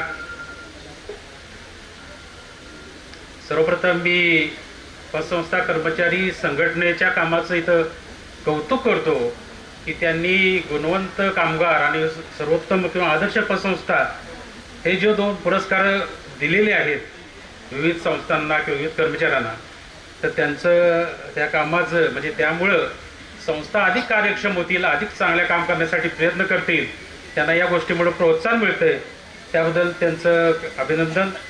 त्याच पद्धतीनं सहकारामध्ये निकोप वातावरण निर्माण होईल अशीही मी यामुळे अपेक्षा व्यक्त करतो. खरं तर त्यांचं काम आहे की संस्थेतील जे कर्मचारी आहेत त्यांच्या हिताचं जोपासना करणं, त्यांच्याविरुद्ध होणाऱ्या अन्यायाविरुद्ध आवाज उठवणं. परंतु त्यांनी मी मागे 4-5 वर्षात बघतो पी साहेबांना आणि इतर सर्वच लोकांना की त्यांनी शासनाच्या आणि नियामक मंडळाच्या विरुद्ध त्यांच्या ज्या जाचकाठी आहेत त्याच्याविरुद्ध जो आवाज उठवला चांगल्या कामासाठी, त्याचप्रमाणे अंशदानाच्या बाबतीत सुद्धा त्यांनी पूर्ण जिल्हाभर, मला वाटतं राज्यभर आंदोलन केलं. त्या कामी आम्ही 2-3 वेळा तुमच्याबरोबर होतो आणि खरोखरच त्यांचा हेतू केवळ कर्मचाऱ्यांचं हित बघणं किंवा कर्मचाऱ्यांच्या अन्यायाला वाचा फोडणं नसून संस्था या सशक्त व्हाव्यात, चांगल्या चालाव्यात, संस्थाविरुद्ध जे काही आक्रमण ती परतून लावावीत यासाठी त्यांचं काम चालू आहे. ते खरं तेही स्तुत्य आहे असं मला एक संस्थेचं चालक म्हणून वाटतं. मुळात संस्था चालवणं किरण पाटील साहेब आपल्याला आता वाटतंय की तेवढं सोपं राहिलेलं नाही. कारण शासनाचा सहकार विभाग, नियामक मंडळाचं विविध GR, विविध आदेश, त्याचबरोबर तालुका आणि जिल्हा उपनिबंधकांचे काही परिपत्रकं हे असूनच्या असून, परंतु सध्या मल्टीस्टेट पतसंस्था, निधीसारख्या अनेक संस्था, फायनान्स कंपन्या, त्याचबरोबर नॅशनलाइज आणि कोऑपरेटिव्ह बँकाचं आक्रमण आणि या स्पर्धेत टिकून राहणं, आपला ग्राहक वर्ग टिकवणं एवढं सोपं राहिलेलं नाही. आणि निधीसारख्या संस्था तर गल्लीबोळात उभं राहायला लागलेल्या आहेत. फायनान्स कंपन्या बी इतक्या उभ्या आहेत की त्यांचे जे वाटप आहेत ते प्रोफेशनल आणि पूर्ण सावकारी पद्धतीत चालू आहे. त्यांच्यावर मात्र बंधन कोणाची नाहीत, पण संस्थावर पतसंस्थांवर मात्र अनेक बंधनं आहेत. याशिवाय आणि सभासदांचे अनेक प्रश्न असतात, ते म्हणजे त्यांचं आणि आम्हाला सारखं हे असतंय.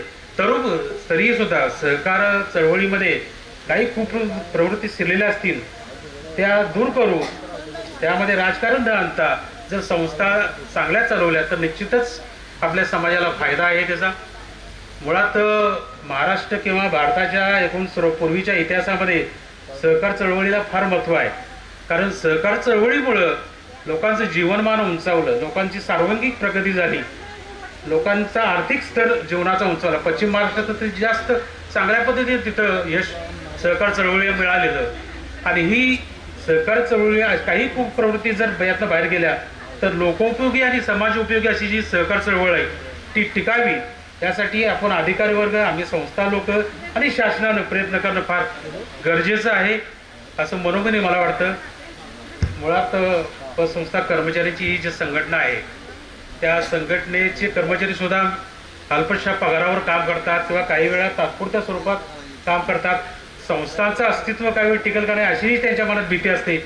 त्यांची कुटुंबांची सुद्धा आर्थिक परिस्थिती त्यामुळे बेताची राहते, त्यातूनही ते प्रामाणिकपणे काम करतात असं आपल्याला दिसून येतं. या लोकांच्या काही समस्या भविष्यात येतील, आरोग्याच्या असू देत किंवा एखाद्या गंभीर आजाराची असू देत किंवा कौटुंबिक समस्या असू देत, यासाठी कर्मचारी संघटनेच्या वतीनं काही छोटासा फंड निर्माण करून त्यांच्या भविष्यासाठी हातभार लावता येईल का हा प्रयत्न केला पाहिजे. त्यासाठी चांगल्या संस्था आहेत त्या आपल्याला सहकार्य करतील. परंतु एखादा मृत्युमुखी अचानक पडला कर्मचारी, काही कुठलं साधन नसतं तर त्यावेळेला त्याला ते काहीतरी देऊ शकतो आपण, किंवा काय आता गंभीर आजार बरेच उत्पन्न होतात, त्या आजारामध्ये तेवढी त्याचं पे करणं शक्य नसतं, तर त्यासाठी काहीतरी आपण कराल. आणि त्यासाठी चांगल्या चांगल्या संस्था निश्चितच या कामी कर्मचाऱ्यांचं जर चांगलं होत असेल तर मदत करायला निश्चितच पुढे येतील. आपलं काम हे असंच पुढं चांगल्या पद्धतीनं चालू राहावं. आपल्याला इथून पुढे अनेक पद्धतीनं तुम्ही या संस्थेच्या आणि संस्थेच्या कर्मचाऱ्यांच्या हिताचे दृष्टीने निर्णय घ्यावेत अशी मी आमच्या संस्थेच्या वतीनं, माझ्या वतीनं, आमच्या संस्थेच्या सर्व संस्थेच्या संचालकाच्या वतीनं, कर्मचाऱ्याच्या वतीनं अपेक्षा मी करतो. आणि चांगल्या कामासाठी मी सदिच्छा देतो आणि मी माझं मनावर आटोपतं घेतो. जय हिंद, जय सरकार. धन्यवाद साहेब. यानंतर सन्माननीय शिवाजी गावडे साहेब, युवा शक्ती पतसंस्था यांना मी विनंती करतोय की आपण अगदी 2च मिनिटांमध्ये आपण शुभेच्छा द्याव्यात. कॉम्रेड शिवाजीराव गावडे साहेब, अगदी 2 मिनिटात आपण शुभेच्छा द्याव्यात. हातकणंगले तालुका ग्रामीण बिगर शेती नागरी महिला कोऑपरेटिव्ह क्रेडिट सोसायटी सेवक पतसंस्था कर्मचारी संघटनेच्या वतीनं आज हा स्नेह जो मेळावा घेतलेला आहे त्या आता वेळेचं बंधन घातल्यामुळं या मेळाव्यासाठी उपस्थित असलेले व्यासपीठावरील सर्व मान्यवर, त्याचबरोबर इतर सर्व पदाधिकारी, कर्मचारी संघटनेचे पदाधिकारी, त्याचबरोबर तालुक्यातून आलेल्या सर्व संस्थांचे अध्यक्ष, पदाधिकारी, सर्व कर्मचारी व त्यांच्या गृहिणी, मी युवाशक्ती नागरी सहकारी पतसंस्थेच्या जी या ठिकाणी आदर्श पतसंस्था पुरस्कारामध्ये निवड झाली त्याबद्दल मी या संघटनेचं मी ऋणी आहे. मित्र, युवाशक्ती पतसंस्था जी मुळातच स्थापन करण्यामध्ये, मी धावता आढावा फक्त घेतोय 5 मिनिटामध्ये, स्थापन करण्यामध्ये जो प्रामुख्याने जो उद्देश होता तो की आम्ही सर्व यंत्रमाग कामगार होतो आणि यंत्रमाग कामगारांनी प्रपंच मित्रमंडळ म्हणून बिशी आम्ही स्थापन केली होती की कौटुंबिक गरजा भागवण्यासाठी. ही बिशी चालवत असताना त्या काळामध्ये असणारं जे 3% व्याज, मासिक 3% व्याजाने आम्ही आमच्या कामगारामध्ये 32 कामगारामध्ये बिशी होती आणि ही बिशी चालवत असताना येणाऱ्या अडचणी आणि त्याची होणारे व्याज हे सर्व लक्षात घेता आमच्याच ग्रुपमध्ये एक कार्यकर्ता होता की त्यानं सांगितलं की हे सुद्धा व्याज चढ होत आहे, आपल्या कामगारांची एक संस्था असावी आणि ही संस्था आपण स्थापन करण्यापाठीमागं आतापासून प्रयत्न करावा. 1983 ते 1992 काळ गेला, 9 वर्ष आम्हाला त्यासाठी लागली की उद्दिष्ट फायनल करणं. या पद्धतीनं एकदा निर्णय झाला आणि तो निर्णय झाल्यानंतर आज त्याच कामगारापैकी मी एक कामगार आहे की एक संस्थापक म्हणून काम करतोय आणि दुसऱ्या बाजूला सेक्रेटरी म्हणून काम करणारे आमचे जे मॅनेजर आहेत दीपक शेट्टी, ते आमच्या कामगार मित्राचे चिरंजीव आहेत. त्या काळामध्ये 50 रुपये पगारावर महिना काम करणारा हा कामगार होता आमच्यामध्ये. लोटण्यापासून टेबल खुर्चीमध्ये बसण्यापर्यंत अशा परिस्थितीमध्ये आम्ही संस्था स्थापन केली. त्यावेळी आम्ही 1983 मी कम्युनिस्ट पक्षाचा कार्यकर्ता, आजही डावा विचाराचा कार्यकर्ता म्हणून मी काम करतोय. त्यावेळी आमच्यावर शिक्कामोर्तब होता हे लाल बावटेवाली संस्था चालवणार काय, संस्था मोडीत करणार, फोडा झोडा नीती म्हणणारी माणसं संस्था चालवणार काय, अशा पद्धतीचा वातावरण संपूर्ण रेंदाळमध्ये झालं आणि आम्ही शेअर गोळा करायला बाहेर पडलो. ज्यावेळी शेअर गोळा करायला बाहेर पडलो त्यावेळी आम्ही मुळातच या असं म्हणणाऱ्यांच्याकडे आम्ही शेअर गोळा करायला गेलोच नाही. जो तळागाळातला यंत्रमाग कामगार होता, शेतमजूर होता, या लोकांचे शेअर घेतले आणि स्थापना करण्यापाठीमागचा उद्देश सांगितला आणि ह्या 33,000चे शेअर गोळा करत असताना आम्हाला त्यासाठी 6 महिन्याचा कालावधी लागला. हा शेअर गोळा केल्यानंतर आम्हाला जे शेअर कॅपिटल उभं राहिलं, मात्र आम्हाला आता परवानगी मिळणार. त्या काळात परवानगी मिळत नव्हत्या कारण स्पर्धेचं युग होतं. काँग्रेस, रेंदामध्ये काँग्रेसच्या संस्था होत्या आणि त्यावेळी मलावदे आमदार होते कम्युनिस्ट पक्षाचे. मलावदे साहेबांनी स्पेशल म्हणून आम्हाला संस्था स्थापन मंजूर करून आणली साहेब. त्यानंतर त्यांनी एकच सांगितलं की ही संस्था मी मंजूर करून आणल्या, माझ्या नावाला गालबोट कुठेही लागेल असं भविष्यामध्ये कुठलं कृत्य तुमच्या हातनं होणार नाही याची पहिला तुम्ही हमी द्या आणि मगच आपण पुढे काय काय करायचं ते बघूया.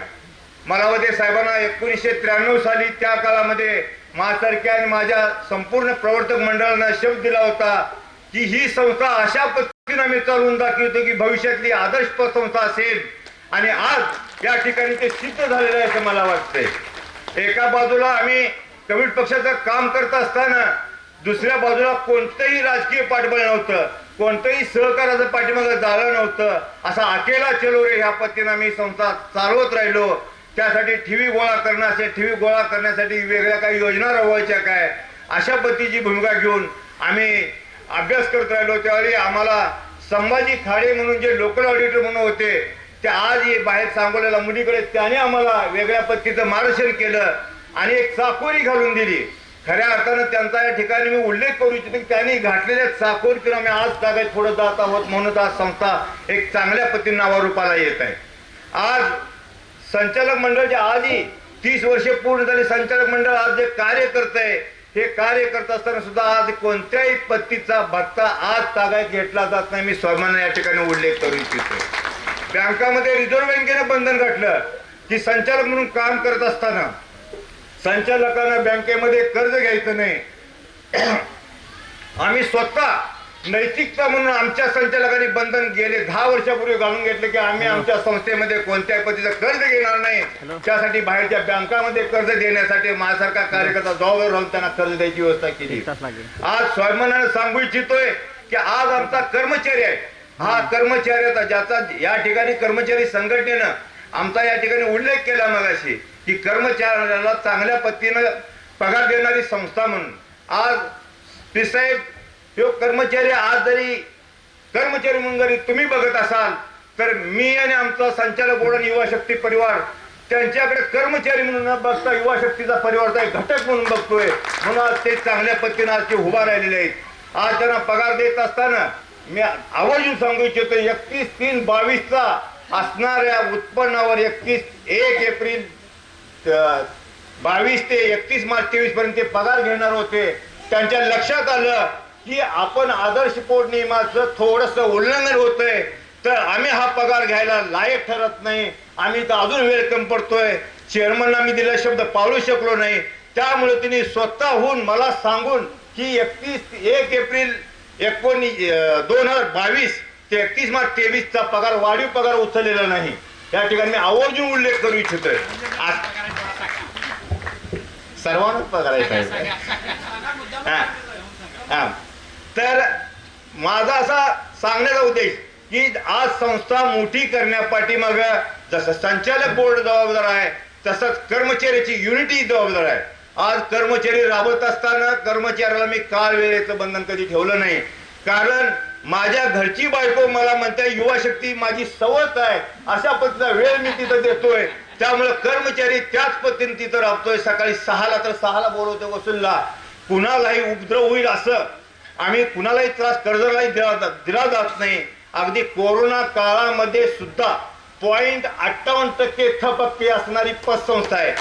आज एखाद्याला अडचण आली तर आम्ही त्याच्या घरामध्ये कर्ज का तटलं त्याच्या घरामध्ये जाऊन बसून काय अडचणी आल्या तुम्हाला त्याला समजून उमजून घेऊन अशा पद्धतीचं त्याच्यावर आपण मात करत त्यांना परत व्यवस्थापन त्यांना लावून द्यायचं. कुटुंबाचं परत कर्ज देऊन त्यांना उभा करायची अशा पद्धतीचा भूमिका घेऊन आम्ही आज जात आहोत. कर्मचाऱ्यांना आम्ही पगार देत असताना सुद्धा अगदी सुरुवातीला 2005ला 10% प्राणू फंड आम्ही देत होतो. 10% प्राणू फंडानंतर 2005ला 12% प्राणू फंड, 10%चा प्राणू फंड आम्ही संस्थेमध्ये गुंतवणूक घेत होतो. 12%चा प्राणू फंड शासनाकडे गुंतवणूक करायला आलो तितकाच आम्ही संस्थेचा घालायला चालू केला. आणि आज 20% बोनस, 30 दिवसाची पगार रजा, 5 दिवसाचा क्लोजिंग अलाउन्स. आज हे आमचा कमीत कमी जो कामगार आहे खालचा कामगार आहे शिपाई आहे तो सुद्धा आज 18,000 पगार घेतोय. आणि जे मॅनेजर आहेत ते आज 35 ते 40,000 रुपये पगार घेतात. आणि स्वतःची पगारवाढ सुद्धा नाकारणारा जो कामगार आहे त्याचा या ठिकाणी मी खास करून उल्लेख करू इच्छितोय. कारण मी त्यांना एक शब्द मागितला होता की आज मगाशी जसं चेअरमननी सांगितलं की फायनान्स वेगवेगळ्या बँका गल्लोगल्ली आल्यात, बँक आपल्या दारी धोरण घेऊन आलेल्या तर मग आम्ही काय करायला पाहिजे? आम्ही एक करायला पाहिजे की आम्ही सुद्धा मार्केटिंगसाठी बाहेर पडायला पाहिजे. आणि ह्यासाठी संस्थेच्या कर्मचाऱ्यांनी स्वतःचा वेळ 10 ते 3 काम केल्यानंतर 3 ते 4 सगळं क्लोजिंग झाल्यानंतर 4 ते 5 मार्केटिंगला बाहेर पडायला पाहिजे. कारण आज असणारा जो अवस्था आहे आज आम्ही इतकी संस्था चांगलं चालवत असताना 1,500 ते 1,600 कुटुंबापर्यंत पोहोचलोय. रेंदाळची कुटुंब संख्या 4,500 आहे. आज ही 3,000 कुटुंब आमच्या युवा शक्तीच्या लाभापासून वंचित आहेत. तिथपर्यंत पोहोचण्यासाठी कर्मचारी आणि संचालक हातात हात घालून काम करायचं आहे. लोकशाही खऱ्या अर्थानं जर अंमलात आणायची झाली तर लोकशाही बरोबर एक वेगळ्या पद्धतीचं सहकारामध्ये मध्यवर्तीत्वही पाहिजे असं या मताचा मी आहे साहेब. कारण एका बाजूला ऑडिट वर्ग सतत वर्ग घेणारी संस्था आहे.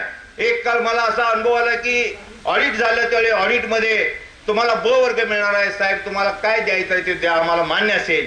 जर माझ्यावर अन्याय झाला असा वाटत असेल, आमच्या संस्थेवर अन्याय झाला वाटत असेल, आम्ही वरती दाद मागू. त्यावेळी वर्ग आमचा आम्हाला मिळाला. नेहमी ऑडिट करण्यापूर्वी 31 मार्च झाला की 5 एप्रिलला आम्ही बोर्ड आणि कर्मचारी स्वतःचा गुण तक्ता आम्ही स्वतः भरतोय आणि आमचा वर्ग आम्ही सिद्ध करतोय. इतकं आव्हानात्मक आम्ही काम करतोय. भविष्यामध्ये अशाच पद्धतीचे उपक्रम तुम्ही घेत राहावं.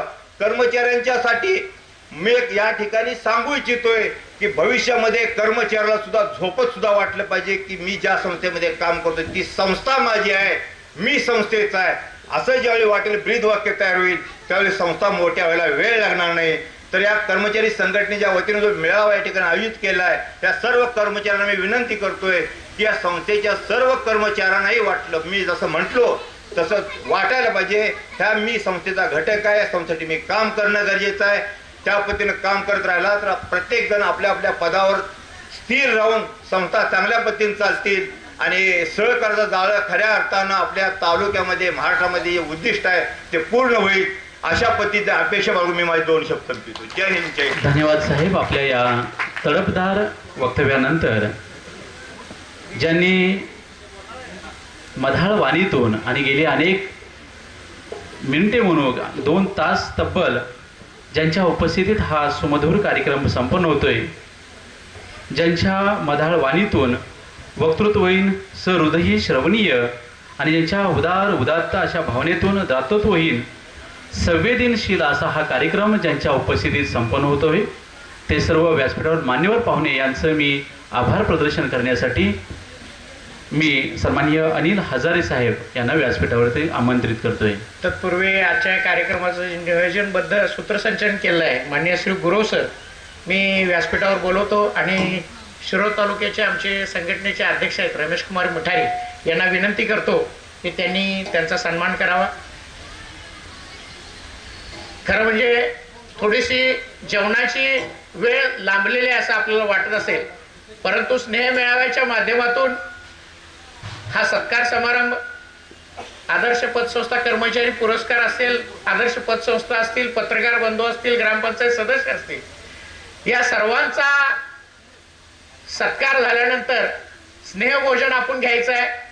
शक्यतो आपण इतकेच लोक आहे की गोंधळ होणार नाही. बुफेची जेवणाची सिस्टीम आहे, सर्वांना पुरतील इतक्या खुर्च्या आहेत, आपली गैरसोय होणार नाही याची खबरदारी मी घेत आहोत. एका बाजूला महिला असतील, दुसऱ्या बाजूला जेंट्स असतील, बफेचे टेबल त्या ठिकाणी लावलेले असतील आणि या मान्य गुरव साहेबांचा या ठिकाणी सन्मान होत आहे. या कार्यक्रमाच्या सत्कार समारंभाचा आभार प्रदर्शन फक्त होणार आहे या ठिकाणी. त्यानंतर आपण गोंधळ न करता कृपया एकदम शिस्तीमध्ये सर्वांनी जे हाक देऊन सर्व संस्थेचे पदाधिकारी, संघटनेचे कर्मचारी, त्यांची पूर्ण फॅमिली इथं आलात आणि संघटनेला जे साथ दिला त्याबद्दल तुमचं सगळ्यांचं आभार आहे. इथून पण संघटनेचा कोणताही कार्यक्रम असू दे, आपल्या संघटनेच्या कार्यकर्त्यांना जे तुमचे कर्मचारी संचालक मंडळ त्यांना जरूर आमच्या पाठीशी उभा राहण्यासाठी आपण सहकार्य त्यांना करावं एवढी तुम्हाला सगळ्यांना विनंती करतो. वेळ भरपूर झालेला आहे, आपण जेवणाचा आस्वाद घ्यावा. कार्यक्रम संपला असं जाहीर करतो. माझी विनंती आहे एकदम शिस्तीमध्ये या, जेवणाची कुठलीही गडबड होणार नाही. ज्या आदर्श त्यांच्या एका प्रतिनिधीने येऊन या ठिकाणी बाईट दिली तरी सुद्धा चालेल. धन्यवाद.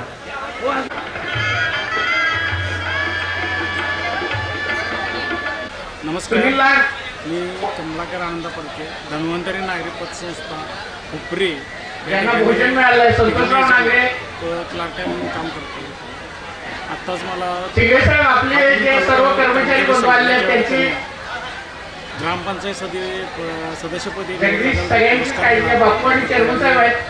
कर्मचारी संघटनेचे सर्व संस्थांचे पदाधिकारी आहेत, त्यांना सुद्धा संस्थेचे माजी मॅनेजर माळीसाहेब यांच्या सहकार्यातून हा पुरस्कार मला जेवणाच्या स्टॉलवर सिंगल लाईनच करा. मी आतापर्यंत केलेल्या सामाजिक कार्यात म्हणजे दवाखान्यात 25 वर्ष काम करतो त्या कामाचा नियोजन प्लस जे सामाजिक कार्य लोकांना जी मदत लागते त्या मदतीचा मला या लोकांनी मला ग्रामपंचायत सदस्यपदी निवड केली आणि त्या निवड झाल्यानंतर कर्मचारी संघटनेने जो माझा घराचा सत्कार केला त्या सत्कारावर कर्मचारी संघटनेचा मी आभारी आहे.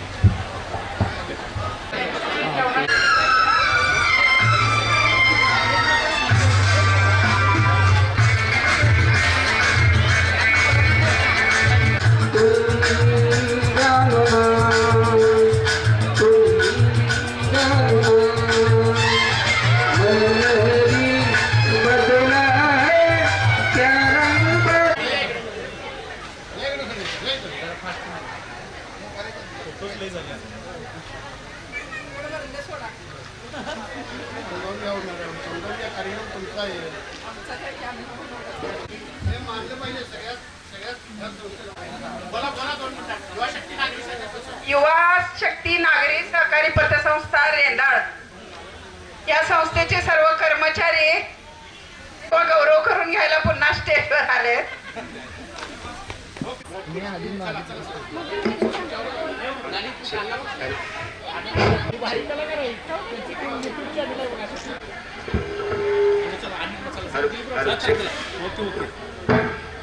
Mic check check.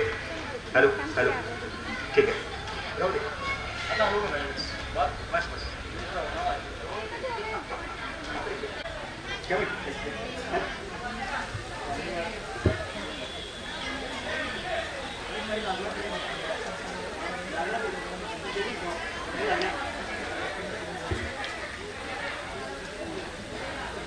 शतेषु जायते शूरा सहस्त्रेषु च पंडितः वक्ता दश सहस्त्रेषु दाता भवती व नावाचा एक संस्कृत सुभाषित आहे. काही विद्यार्थी बसले आहेत त्यांनाही माहित असेल, काही शिक्षक मंडळी असतील त्यांनाही माहित आहे. 100मध्ये एखादा शूर असू शकतो, 1000मध्ये एखादा पंडित जन्मू शकतो, 10,000मध्ये एखादा वक्ता जन्मू शकतो. मात्र दात्यांची वानवा म्हणजे दान देणाऱ्या लोकांची कमतरता सध्याच्या जगामध्ये खूप कमी आहे असं आपल्याला बऱ्याच ठिकाणी ऐकायला मिळतं. पण आज हातकणंगले तालुका ग्रामीण बिगरशेती नागरी महिला कोऑपरेटिव्ह क्रेडिट सोसायटीच्या कर्मचाऱ्यांच्या स्नेह सोहळ्यासाठी इथं आल्यानंतर असं लक्षात आलं की आपल्या भारताचा इतिहास आहे सर की संघटना असल्याशिवाय आपला विकास होऊ शकत नाही. महात्मा फुले असतील, डॉक्टर बाबासाहेब आंबेडकर असतील किंवा तत्सम समाजासाठी ज्यांनी योगदान दिले ते सर्व नेते असतील, त्यांनी संघटना कशी मजबूत करायची हे सुरुवातीपासून आपल्याला सांगितलेलं आहे. त्या अनुषंगानंच ही तुमची कर्मचाऱ्यांची संघटना, मला वाटतं आमच्या प्रशांत चिकोडी तालुक्यामध्ये अशी संघटना आपल्याला मिळत नाही. पण हातकणंगले तालुका हा परिवर्तनवादी विचाराचा हा तालुका असल्यामुळं कदाचित ही संघटना इतक्या जोमानं अतिशय एका कुटुंबातल्या सर्व सदस्यांनी एकत्र यावं आणि स्नेहभोजन करावं अशा पद्धतीचा सोहळा बघितल्यानंतर मला असं वाटतं की तुम्ही समाजाला दान देणारे लोक आहात. मग ते अर्थशास्त्र असेल, समाजशास्त्र असेल किंवा जीवनाला ज्या ज्या गोष्टीची आवश्यकता त्या सगळ्या फॅकल्टीमध्ये तुम्ही खूप चांगल्या पद्धतीने काम करताय. मी तुमच्यापेक्षा खूप छोटा आहे तरी सुद्धा मला असं तुमचा सर्वांचा हेवा वाटतो. मी या आयोजकामध्ये असलेल्या सर्व पदाधिकाऱ्यांचा किंवा या हातकणंगले तालुक्यातील सर्व सहकारी सोसायटीचे पदाधिकारी असतील, कर्मचारी असतील, सगळ्यांचा आणि मला ज्यांनी इथं अतिशय प्रेमानं बोलवलं ते माझे लहान भावासारखे ज्यांनी माझा नातं जोडले ते प्रशांत खराडे, छाया कॉर्नरचे ते छाया कॉर्नर पतसंस्थेचे कर्मचारी आहेत, तर त्यांचा त्या सर्वांचा आणि इथे बसलेल्या सर्व भगिनींचा मी आदर व्यक्त करतो. कारण माझा जो एकपात्री कार्यक्रम आहे तो एकपात्री कार्यक्रम या कार्यक्रमाला कथा नाही आहे. सुरुवात झाली आणि शेवट कधी होईल काय सांगता येत नाही. फक्त 1 तास सव्वा तास तुमच्या रिस्पॉन्सवर हा कार्यक्रम अवलंबून राहणार आहे. एकूण 27 पात्रांचं सादरीकरण मी तुमच्या समोर करणार आहे. म्हणून तरी 2 माईक 2 खुर्च्या इथं लावलेल्या आहेत. थोडंसं त्यातून काहीतरी एखादा शब्द स्लिप झाला तर कृपया ह्या भगिनी मला समजावून घेतील. आणि मी अगोदरच प्रशांत सांगतो की ते ज्या भगिनी बसल्या आहेत कदाचित माझ्यापेक्षा वयाने जास्त असतील, त्यांनी मला लहान भाऊ समजावा. रूममध्ये टाकले बूट टाकलेले आहेत, लॉक केला असल्यामुळे तुम्हाला ते आम्ही दाखवत नाही. तुमच्या मॅडमने काय सांगितलं आहे की उजव्या पायात पांढरं बूट असावं आणि डाव्या पायात काळं बूट असावं असं सांगितलं. आम्ही अशी ऑर्डर घेऊन आलो आणि तुमच्या मॅडम काय म्हणतात आता अजिबात तसली ऑर्डर आम्ही घेणार नाही म्हणून या वांद्यासाठी असं हवे म्हटलं. ते म्हणलं एकटा म्हणलं हे असू देत रे, काय होते म्हणलं सरकार देते फुकट असतंय, हे असू दे काळा पांढरा असू दे काय असू दे म्हणे. असू दे म्हटल्यानंतर मग जरा मजा झाली. नंतर मग त्या शिक्षकांनी सांगितलं अरे बाबा हे तुम्हाला शिकवायला शिक्षक आले हे बूटवाले नाही आहेत. आणि त्या शाळेमध्ये मला वाटतं बालदिन आणि 5 सप्टेंबर शिक्षक दिन, आमच्याकडे शिक्षक दिन असतो, इकडे शिक्षक दिन असतो.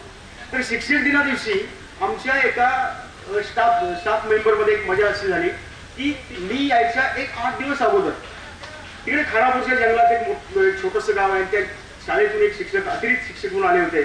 फक्त 1 महिनाच त्यांची ड्युटी राहिली होती आणि अतिरिक्त असल्यामुळे ते आले. आल्यानंतर काय म्हणलं तर 1 महिन्यासाठी कुठं आता खानावळ लावायची आणि काय करायचं. एक छोटीशी काळ्या खापरीची एक खोली होती, काळ्या खापरे असतात तशी साधी खोली होती, सारवलेलं घर होतं.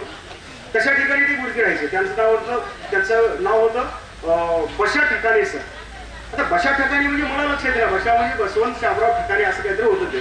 तर बशा ठिकाणी गुरुजी, बशा गुरुजी असं ते झालं होतं. आणि बशा गुरुजी नेमकं 5 सप्टेंबरला माझ्या वर्गात जाणार म्हणून मला ते विनंती केली. आता ज्येष्ठ आहेत, 1 महिन्यात रिटायर होणार आहेत, कशाला नाही म्हणायचं, म्हटलं तुम्ही माझ्या वर्गावर येणार आहे, जाता तर जा म्हटलं. तर बशा गुरुजी माझ्या क्लासमध्ये आले आणि आल्या पहिलं पाऊल त्यांनी वर्गामध्ये टाकला आणि त्यांना पहिल्यांदा दिसलं की तो फक्त घालून बसलेलं भण्याला बघितल्यानंतर बशा गुरुजीला कसला आनंद झाला कोणाला. बशा गुरुजी म्हणले, अरे लेका मी आज तुझ्या वर्गात आलोय, बोल आज आपण काय करूया, असं सहज बोलायला गेलो. सहज बोलायला होण्यास ते भण्याटन दिवशी उभं राहिलं आणि म्हटलं गुरुजी प्रोग्राम करूया म्हणलं शाळेत. आता शाळेत आणि प्रोग्राम हे समीकरण जमतंय का, नाही जमत. पण बशा गुरुजी एवढ्या ताकदीचे होते, ते आठवड्याभरात एकदम विद्यार्थी फ्री झाले होते. ते म्हणले, अरे प्रोग्राम तर प्रोग्राम करूया म्हणले, पण एक ताकीद म्हणले, पलीकडच्या वर्गात अजिबात कळू द्यायचं नाही आणि हेडमास्टर तर अजिबातच कळू द्यायचं नाही. आणि ती काय SDMC कमिटी असते आमच्याकडे, स्कूल बेटरमेंट डेव्हलपमेंट कमिटीवर, त्या कमिटीला तर अजिबात कळू द्यायचं नाही म्हणले. एवढं झाल्यानंतर झालं भया दिवशी उभारलं, उड्या मारायला लागलं. ते तोपर्यंत निघायच्या मुली, इकडची मुलं वगैरे अशी गोळा झाली, दंगाकार झाली. लगेच गुरुजी म्हणलाय, हे चॅम्पी इथं बस खाली म्हणले, मोस्ट फोडतो म्हणलं, हे बा दंगा अजिबात करायचा नाही. काय आहे माहिती आहे का, हा प्रोग्राम म्हणजे कुणाला न कळता आपण प्रोग्राम करायचा म्हणलं. आता प्रोग्राम कसा करायचा मी तुम्हाला सांगतो म्हणले, तुम्ही तसं त्याचं पालन करायचं म्हणले. ते काय म्हणले, आहे बघा म्हणले, सकाळी तुम्ही घरातून जीवन आलाय का नाही, तर सगळी मुली हो जीवन आलोय. अरे वा बरं झालं म्हणले. कल्याण लेखा म्हणले, मला सांग तुझ्या घरात आज काय काय केलं होतं. ते म्हणलं चपाती केलं होतं, त्याच्यानंतर आमटी केलं होतं, भात केलं होतं, हे असं सगळं त्यानं सांगितलं. अरे बास म्हणले, हे गंगा बास खाली म्हणले.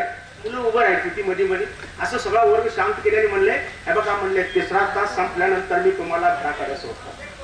घराकडे सोडतो म्हटल्यानंतर सगळी मुलं भैया हे गंगा मारतो म्हणले, दंगा करायचं नाही, घराकडे जायचं आणि आज सकाळी तुम्ही जे जे काही खाऊन आलाय त्यातलं थोडं थोडं तुम्ही घराकडे आणायचं.